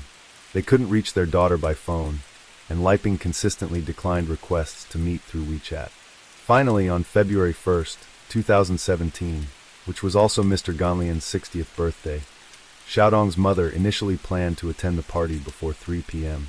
However, at 1 p.m., she unexpectedly received a message from her son saying, "I need you to come to my place for something." Worried, Xiaodong's mother tried calling him, only to find that his phone was turned off. She then called her ex-husband, Xiaodong's father, asking him to go to their son's house to see what had happened. When Xiaodong's parents arrived at his house, they were hit with shocking news. Xiaodong confessed to his parents that 3 months earlier, he had accidentally killed his wife. Xiaodong's mother couldn't believe it. She asked him, "Why did you do this?" But Xiaodong didn't answer any of her questions. He just kept repeating the same 3 words, "I miss you, Mom. I miss you, Mom." Next, Xiaodong's mother asked, "Where is Liping?" He pointed toward the balcony and said, "She's in the freezer." After hearing this, Xiaodong's mother was in shock. But after calming down, she advised her son to turn himself in at the police station. Xiaodong's parents then took him to the police station to confess. Liping's parents also came to the police station, where they were told the horrific news that their daughter had died. The police informed them that Liping had been killed 3 months prior, and the person responsible was Xiaodong, who had been pretending to be his wife when communicating with them through WeChat. According to Xiaodong's confession after his arrest, the exact date he killed his was October 18, 2016. He recalled that 3 days earlier, on October 15th, they had gone on a trip together to Hangzhou. However, because they couldn't book the hotel Liping wanted, they had several arguments. As a result, the trip ended on a sour note. On October 18th, 2 days after they returned from Hangzhou, Liping continued to bring up with the hotel. Xiaodong, feeling frustrated, suddenly grabbed Liping by the neck, intending to stop her from nagging about it. However, he squeezed too hard, causing Liping to suffocate and die. Realizing his wife was dead, Xiaodong panicked and didn't tell anyone. He considered taking his own life to join her, but by the time of his father-in-law's 60th birthday, Xiaodong still hadn't followed through. Eventually, he confessed his crime to his parents, and then turned himself into the police. But was the truth really as Xiaodong claimed? Was this truly an accidental killing? And what exactly had he been doing during the 3 months following the crime? As for Xiaodong, he was born in November 1987 in Shanghai to a regular family. However, when Xiaodong was 10 years old, his parents divorced, and he lived with his mother. But life in Shanghai was expensive. So Xiaodong's mother had to spend much of her time working, leaving her with limited time to care for her son. Due to the lack of parental attention, Xiaodong became addicted to video games, spending entire days playing, and his academic performance declined significantly. While Xiaodong was still in high school, he was involved in a group robbery and was arrested by the police on Nanjing Pedestrian Street. Since he was a minor at the time, he was released after being reprimanded. After graduating from high school, Xiaodong enrolled in a vocational school, but he didn't learn anything useful and was merely getting by. At the age of 19, he dropped out and worked at various department stores, but he never stayed at any job for long. Despite these setbacks, Xiaodong wasn't entirely without merit. He had one distinct advantage: his good looks. Xiaodong took great care of his appearance, paying attention to his clothes and hairstyle, and he always wore an attractive cologne. Neighbors had a good impression of him, considering him polite and soft-spoken. In 2007, when Xiaodong was 20, he auditioned for a show called I Act, I Sing, hosted by Shanghai's Oriental TV. Through this program, Xiaodong gained some fame. Although he didn't make it far in the competition, he still attracted a number of fans who idolized him as their prince. However, reality soon hit, and Xiaodong found himself working at a foreign department store for a monthly salary of just 1,800 yuan, around $250. Even with such a modest income, Xiaodong frequently partied with friends at bars, leading a lavish lifestyle with no end in sight. His striking appearance caught the attention of many women, and Xiaodong began to see this as a potential pathway to success. As a result, he regularly visited bars, even borrowing money, or using credit cards to buy expensive clothes and jewelry to cultivate the image of a wealthy man. He started targeting affluent women, dating them, and maintaining relationships with several women, all under the guise of love. By 2012, at 25 years old, Xiaodong had accumulated a significant amount of debt due to his extravagant spending. Around this time, he met Liping, a woman his age. Xiaodong was drawn to Liping's striking looks and her captivating eyes, while Liping felt that Xiaodong was simple and easy to control. Initially, Xiaodong didn't immediately pursue Liping, keeping their relationship ambiguous. At that time, he was also dating another wealthy woman. In fact, he even had a tattoo on his arm that read, "Red and an Endless Love, January 17, 2012. Red was Xiaodong's English name, and the date marked when he met the rich woman. A year later, in October 2013, Xiaodong was still dating the wealthy woman, but he had also begun a romantic relationship with Liping. Sometimes he would bring both women to gatherings with friends, and other times he would take only one of them. Surprisingly, he managed to juggle both relationships without anyone noticing. While dating Liping, Xiaodong was still deeply in debt. He began to occasionally mention his recent financial struggles to her. Blinded by love, Liping didn't hesitate to use her savings to help her boyfriend pay off his debts. At this point, Liping seemed certain that Xiaodong was the man she wanted to marry. She introduced him to her parents, but they were not impressed. They felt he was too flashy and untrustworthy, so they opposed their daughter's relationship with him. However, Liping was already deeply in love and couldn't easily break away. She ignored her parents' advice and insisted on staying with Xiaodong. On December 31st, 2015, Xiaodong and Liping officially registered their marriage. After the wedding, Liping moved into Xiaodong's home, while Xiaodong's mother moved in with other relatives. To outsiders, they seemed like a newlywed couple deeply in love. However, according to Xiaodong, Liping often argued with him over small matters. Sometimes, she was unhappy with the meals. Other times, she didn't like the things Xiaodong bought. On the other hand, Xiaodong didn't like Liping maintaining too many connections with her friends. He tightly controlled her, forbidding her from attending gatherings alone, and even more so from interacting with other men. This led to many arguments between them. On one occasion, Xiaodong even uninstalled the WeChat app from Liping's phone. The police also uncovered that similar issues had occurred before they were married. At one point, Liping had posted on Weibo, saying in a few days, "I will have my WeChat account deleted. If anyone wants to reach me, please send me a message or call." From this message, it was clear that Xiaodong was controlling and overbearing. He was overly strict with his wife, but lacked self-control. Just 6 months into their marriage, Liping discovered that Xiaodong was still involved in ambiguous relationships with several other women. Xiaodong even pretended to be single and met privately with some of the women. When Liping discovered this, it led to a huge argument between them.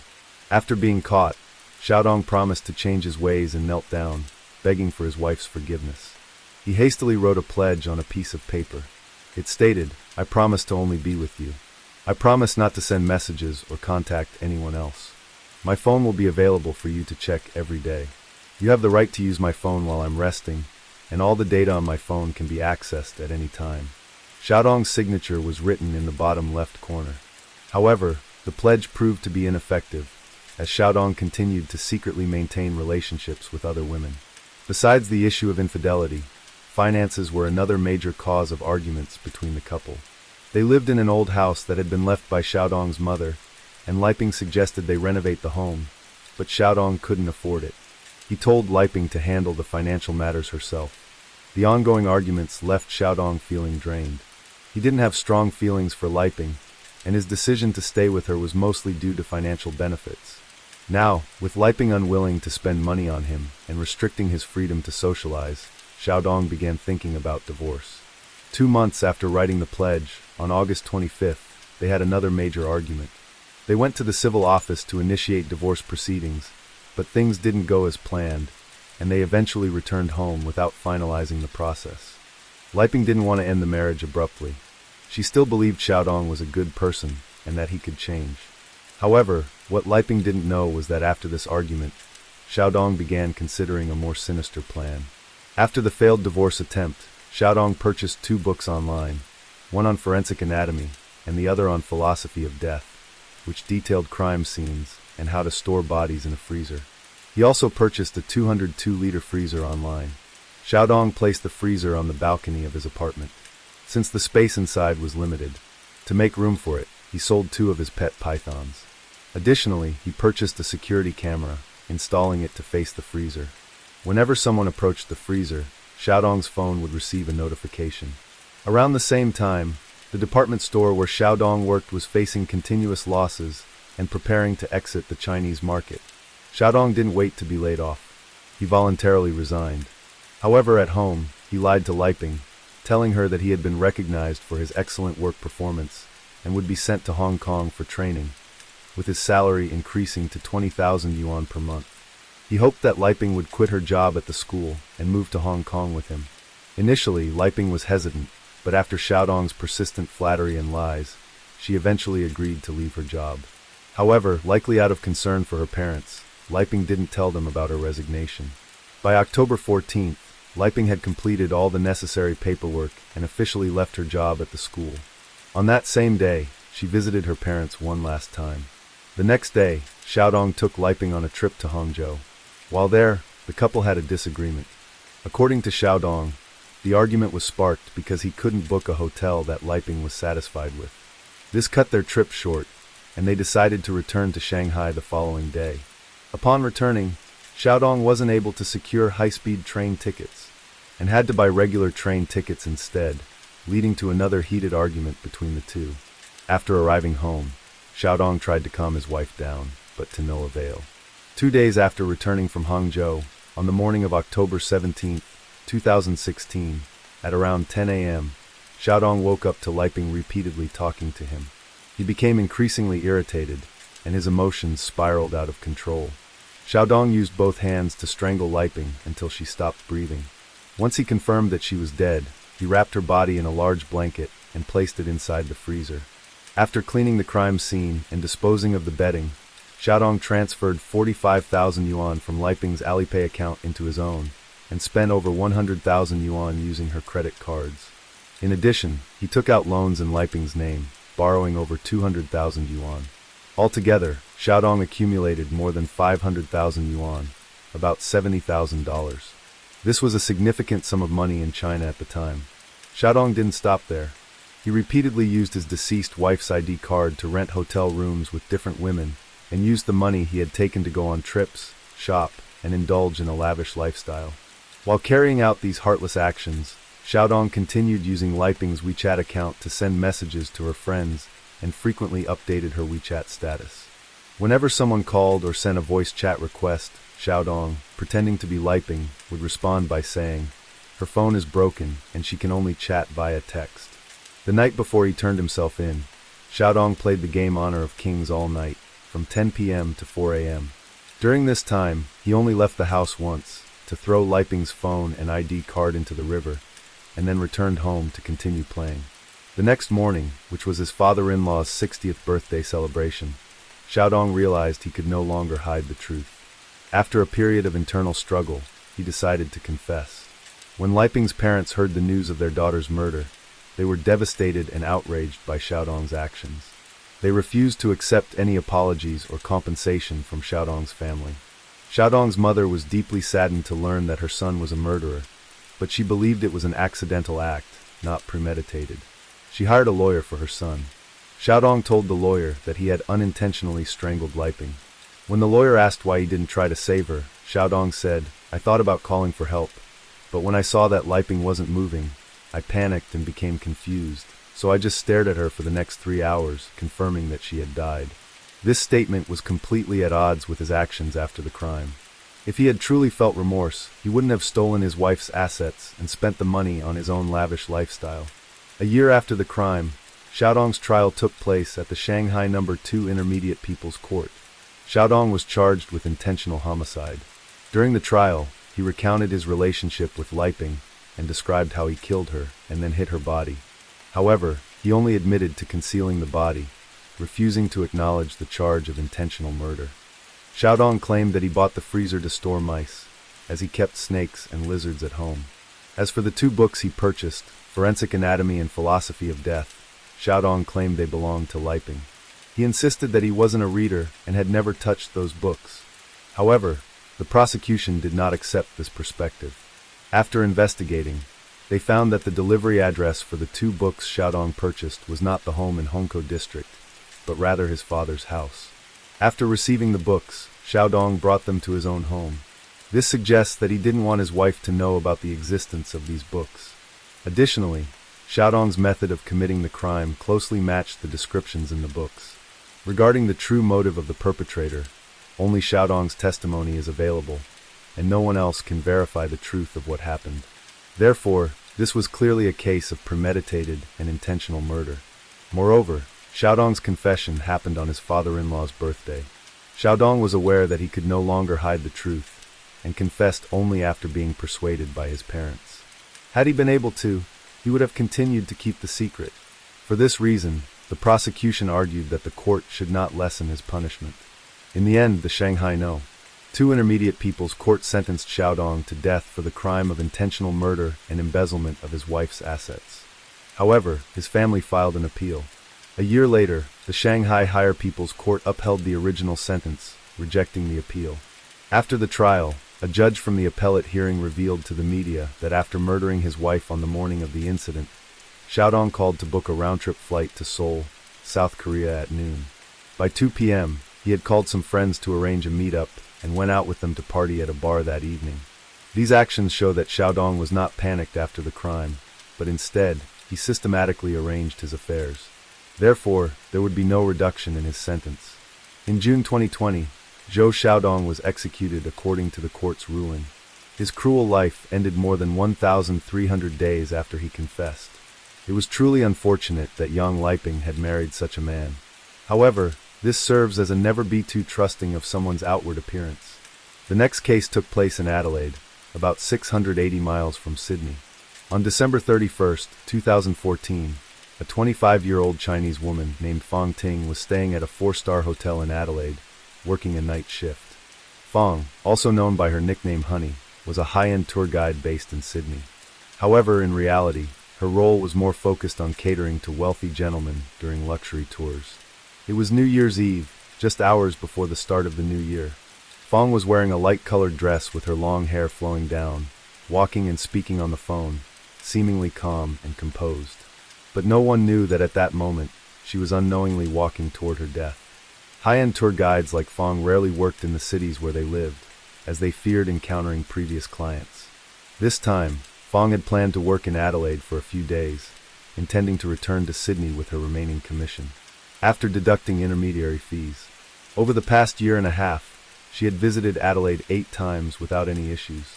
At around 7 a.m. on January 1st, 2015, a Chinese man named Mr. Shin arrived at the hotel.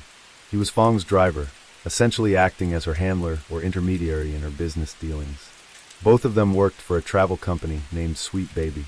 Mr. Shin was responsible for arranging women, like Fong from the eastern states, to travel to Adelaide to meet clients. These clients were typically scheduled through social media apps. Mr. Shin would pick these women up from the airport, take them to their hotels, and provide food and toiletry so they wouldn't have to leave their rooms. That morning, after parking his car, Mr. Shin called Fong, but there was no answer. Thinking she had overslept, he went up to the 12th floor of the hotel and used the key card to open her room. Upon entering, he heard the sound of running water coming from the bathroom. Feeling a bit awkward, Mr. Shin assumed that Fong was either showering or with a client, so he quietly left and returned to the hotel lobby to wait. After a few minutes, he called her again, but still no one answered. He even tried calling the room from the hotel's front desk, but there was no response. This began to worry Mr. Shin, though his concern wasn't that something had happened to Fong, but rather that she might not have paid the intermediary fees before leaving. The driver returned to the room on the 12th floor at 7:55 a.m. The curtains were drawn, making the room dimly lit, with only a small beam of light seeping through the gap between the curtains. The sound of running water in the bathroom still hadn't stopped. This time, he looked around and noticed what appeared to be someone slumped in the corner of the room. Mr. Shin approached to check. The person resembled Fong, with a cloth over her face and a pool of blood surrounding her. A chill ran down his spine, and the scene imprinted itself in his mind. Summoning his courage, the driver removed the cloth. A horrifying sight unfolded before him. Mr. Shin was terrified and collapsed to the floor, exclaiming, "Isn't that Fong?" He ran out of the hotel and immediately called the company's director, Mr. Chun, to explain the situation. Upon hearing the news, Mr. Chun rushed to the hotel to meet with Mr. Shin. Neither of them knew what to do next, and they discussed how to handle the situation in the hotel lobby. Meanwhile, the hotel manager went up to Fong's room after receiving complaints from the guests below that water had leaked from the floor above. Upon entering the room, the manager quickly discovered Fong's body. Noticing the commotion at the reception desk, Mr. Shin and Mr. Chin suspected that the body had been found, so they approached the front desk to explain the situation. By then, it was 8:35 a.m., and the hotel manager immediately called emergency services. The police arrived promptly and sealed off the scene. The victim was Fong, a woman who weighed only about 105 pounds, petite and fragile. She was found face down on the wet floor, wearing a long-sleeved pink sweater, a t-shirt and black leggings. A blood-soaked blanket had been used to cover her body. Her neck showed signs of a deep knife wound, a 5-inch gash that had severed her windpipe and carotid artery. Fong had been unable to breathe and lost a significant amount of blood, leaving her unable to resist. Ultimately, she died from excessive blood loss. Near her body were several blood stains, including on the sofa and mattress. Additionally, the mattress had been slightly moved, suggesting that Fong had struggled there. Forensic experts confirmed that she had suffered at least 9 severe blows to her head and face, as well as multiple cuts on her body, with the neck wound being the fatal blow. Furthermore, forensic personnel discovered 2 strange crescent-shaped wounds on Fong's head. The police quickly found the murder weapon in the bathroom sink, a razor blade wrapped in a wet baby wipe. The wipe had also absorbed a significant amount of blood. In the bathtub, there was a blanket covering Fong's iPhone. Since the faucet had been running all night, water had overflowed from the tub and started leaking to the floor below. The water had a faint reddish tint. Based on the crime scene, police concluded that this was a brutal murder. But who killed Fong Ting, and what was their motive? At this point, Australian police worked to reconstruct what had happened in the room that night, based on the clues they had. By monitoring the frequency with which Fong's hotel room door had been opened, using the hotel's surveillance system, they could identify all of the clients Fong had seen in recent days. Fong's cell phone, found in the bathtub, was still functional and contained thousands of messages. These provided significant clues for the police to understand what had happened that day. To clarify specific information about the clients Fong had served, the police summoned the owner of the travel agency and Mr. Shin to the station around 6 p.m. on January 1st. Both men fully cooperated with the authorities, providing the nicknames and phone numbers of all the clients who had booked Fong's services in recent days. Since Fong had checked into the hotel on the 29th, she had served a total of 16 clients. All of them Chinese except for one foreigner. For each client, Fong had recorded the service times and stored the information on her cell phone. The police hoped that these details would help them uncover the truth behind the crime. In the past few days, Fong had earned about $8,000 Australian dollars. However, the police only found $4,000 Australian dollars in Fong's drawer. Before the police arrived at the scene, only Mr. Shin and Mr. Chin had been there, and both insisted that they hadn't touched the money. This led authorities to consider that the killer might have murdered Fong for the money. Based on the hotel's surveillance footage, the last person Fong called to her room was Bao Zhongguang, a 27-year-old Chinese-Korean man with no prior criminal record. Around 10 p.m. on December 31st, Bao entered Fong's hotel room, and notably, he had initially only booked her services for 1 hour. Based on the notes in Fong's phone at 10:40 p.m., she sent a message to Mr. Shin saying that Bao, the client, wanted to extend his service for another hour, and Mr. Shin agreed. But just a few minutes later, Fong sent another message to Mr. Shin stating that Bao was willing to pay extra to stay overnight. This meant Fong would have to cancel 2 other clients who had already booked her services. It's important to note that the overnight fee in this industry was typically around $1,500 Australian dollars, but Bao said, "I'll pay you $2,100 Australian dollars." In her message exchange with Mr. Fong mentioned that Bao Zhongguang had some physiological issues. Therefore, during the subsequent investigation, the police discovered that the two had no intimate relations that night. This also meant that Fong wouldn't have to do much, but could still earn more money. By the next day, she could return to Sydney as originally planned, without having to serve any additional clients there. That evening, Fong continued to send messages to Mr. Shin and a few other friends. At the time, Mr. Shin was attending a New Year's Eve party in a nearby suburb, and he reminded Fong, "I'll pick you up from the hotel tomorrow morning." According to the schedule, Mr. Shin was supposed to take Fong to Adelaide Airport. At 12:06 a.m., they even exchanged New Year's greetings. Besides Mr. Shin, Fong was also messaging her roommate frequently. Her roommate's name was Fan Hui, Chinese student studying abroad. The two had become roommates a month earlier. Fong had been very caring and attentive toward him, and although they were the same age, Fan Hui always called her older sister. He only knew that Fong worked in the beauty industry, and this time, she told him she was traveling to Melbourne. Fan Hui also mentioned that he planned to pick her up at the airport the next day. At 12:14 a.m., Fong wished Fan Hui a Happy New Year and asked where he was. The roommate responded, "I'm sleeping at home and don't feel like going out." But Fong didn't reply to this message, possibly because she had already been murdered by then. Based on surveillance footage, left the hotel hurriedly at 12:34 a.m. However, according to their agreement, he had paid extra to stay overnight until 6 a.m. the next morning. So why did this male client suddenly leave so early? After Bao left, no one else entered the room until 7 a.m. when Mr. Shin arrived at the scene of the crime. During that time frame, no one else went into the room. Clearly was the prime suspect in this case. Thus, at 11 p.m. on January 1st, police arrived at Bao's home in the Adelaide suburbs. He lived there with his wife and their 8-month-old son. When the police arrived, the whole family had already gone to bed. Despite it being the holiday season in Australia, the police acted urgently to find the perpetrator due to the severity of the crime. In this situation, Bao Zhongguang remained very calm. During the next 2.5 hours of the search and interrogation, he maintained the same relaxed and carefree demeanor. Whether it was intentional or not, Bao's wife never entered the police interrogation room. He admitted to meeting Fong that day, but claimed he wasn't her last client, as Fong had told him, "I still have 2 more clients to serve." Therefore, Bao said he left the hotel a little after midnight. He added, "I don't know anything about what happened after that, including Feng's murder." What further raised the police's suspicions was that in Bao's home, they couldn't find the pants or shoes he was wearing in the surveillance footage from that day. His phone conversations with Fong had also been completely deleted. Additionally, in his wallet and jeans, police found $1,250 Australian dollars. After the interrogation ended, police collected Bao's saliva sample for testing, along with his phone, clothes, and the cash. At this point in the investigation, although Bao was highly suspicious, there was no concrete evidence proving that he had murdered Fong Ting. Therefore, forensic experts focused on the autopsy, hoping to uncover more definitive clues. Experts were still unable to explain the crescent-shaped wound on Feng's head.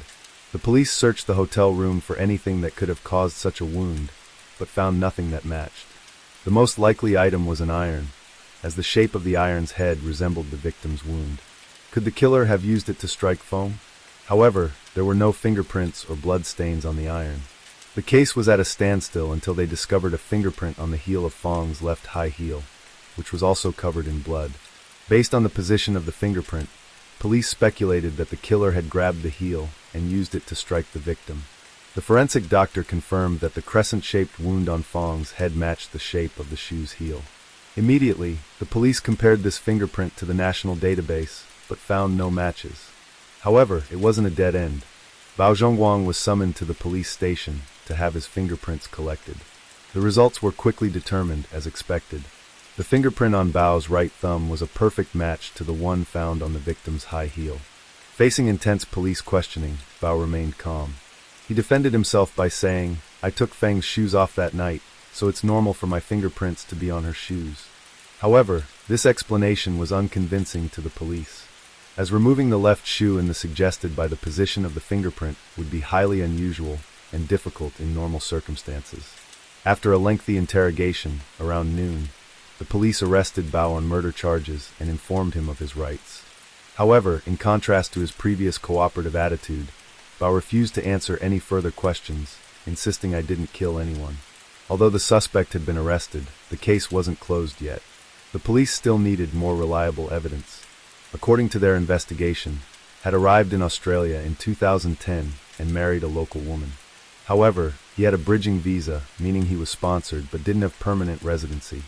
Bao currently ran a cleaning business and often hired Chinese students as cleaners. The business appeared to be profitable, but Bao was known to be a gambling addict and had fallen into debt. He rarely had cash on hand and frequently borrowed money to balance his finances. The police also found that just before meeting Fong, Bao had pawned his white Volkswagen for $8,000 Australian dollars.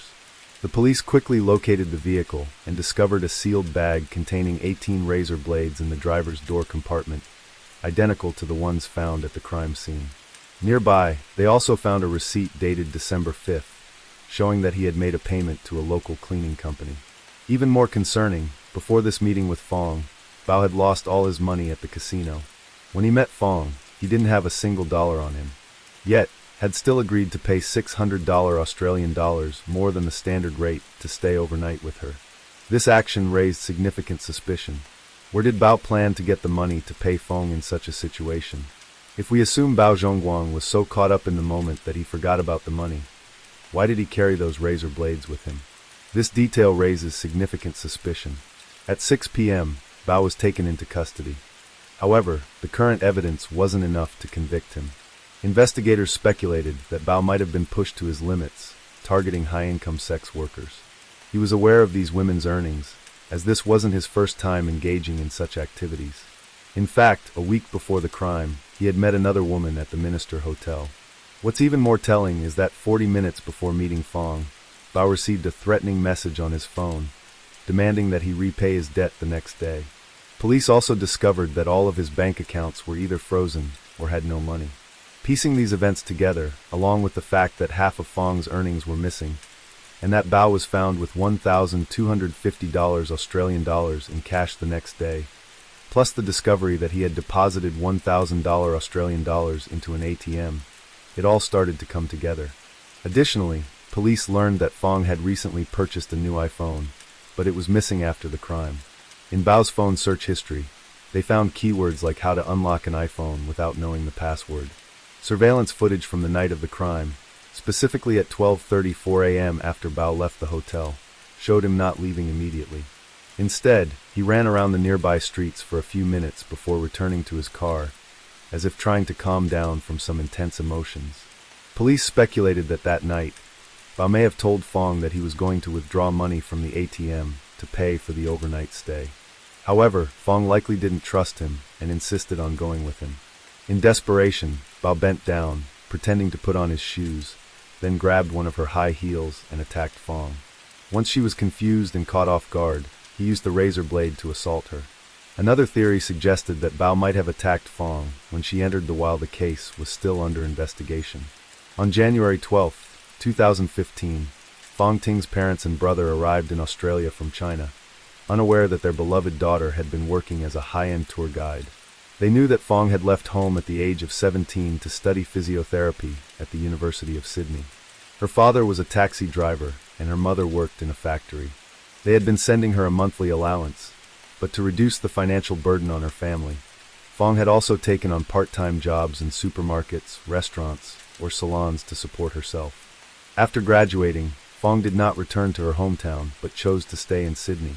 Initially, she continued working at a salon, and later, there were reports that she transitioned to working at a study-abroad company in Sydney. Eventually, she moved on to her current job at a travel company, which offered her a higher salary. Her career was going well before this tragic incident occurred. At this point, Fong's parents and brother were devastated by her death. Tragically, they arrived from China to Australia without enough money to arrange a funeral for their daughter. As a result, the local Chinese community organized a fundraising event to help cover the funeral costs. Because of Fong's heartbreaking circumstances, everyone was eager to see the moment when the perpetrator would be brought to justice. Finally, on August 17, 2016, the Adelaide Supreme Court officially opened the trial for Fong's case. During the trial, Bao adamantly denied all charges, insisting that he didn't commit the crime. He argued that there was no direct evidence proving his guilt, and that the police should not rely solely on the information from Fong's cell phone to accuse him. However, almost no one in the supported the defendant, not even his wife. All the evidence pointed to Bao. The prosecution presented key pieces of evidence. Surveillance footage showing that he was the last person to come into contact with the victim. The fact that there were no secret exits in the room. The fingerprint on Fong's high heel, which was also the murder weapon that caused the crescent-shaped wounds, and the razor blade similar to those used by Bao. Additionally, the cash found on him and his significant financial motive couldn't be explained satisfactorily by the defendant. In the end, the judge sentenced Bao to 25 years in prison without the possibility of parole for intentional murder. However, many people were dissatisfied with the sentence. They believed that if Bao Zhongguang had been tried in China, he would likely have received the death penalty or at least a life sentence. Nonetheless, this was the final verdict handed down by the court, which in some ways brought justice for Fong Ting and could be seen as a reasonable conclusion. Yet, I still have one lingering question. Why did a bright, promising graduate like Fong choose this line of work? She could have opted for a safer, better job. Was it solely because of the high earnings? After hearing this story, you can see that sometimes money isn't everything. In this case, it was the fact that the killer knew she had money that led to this tragedy.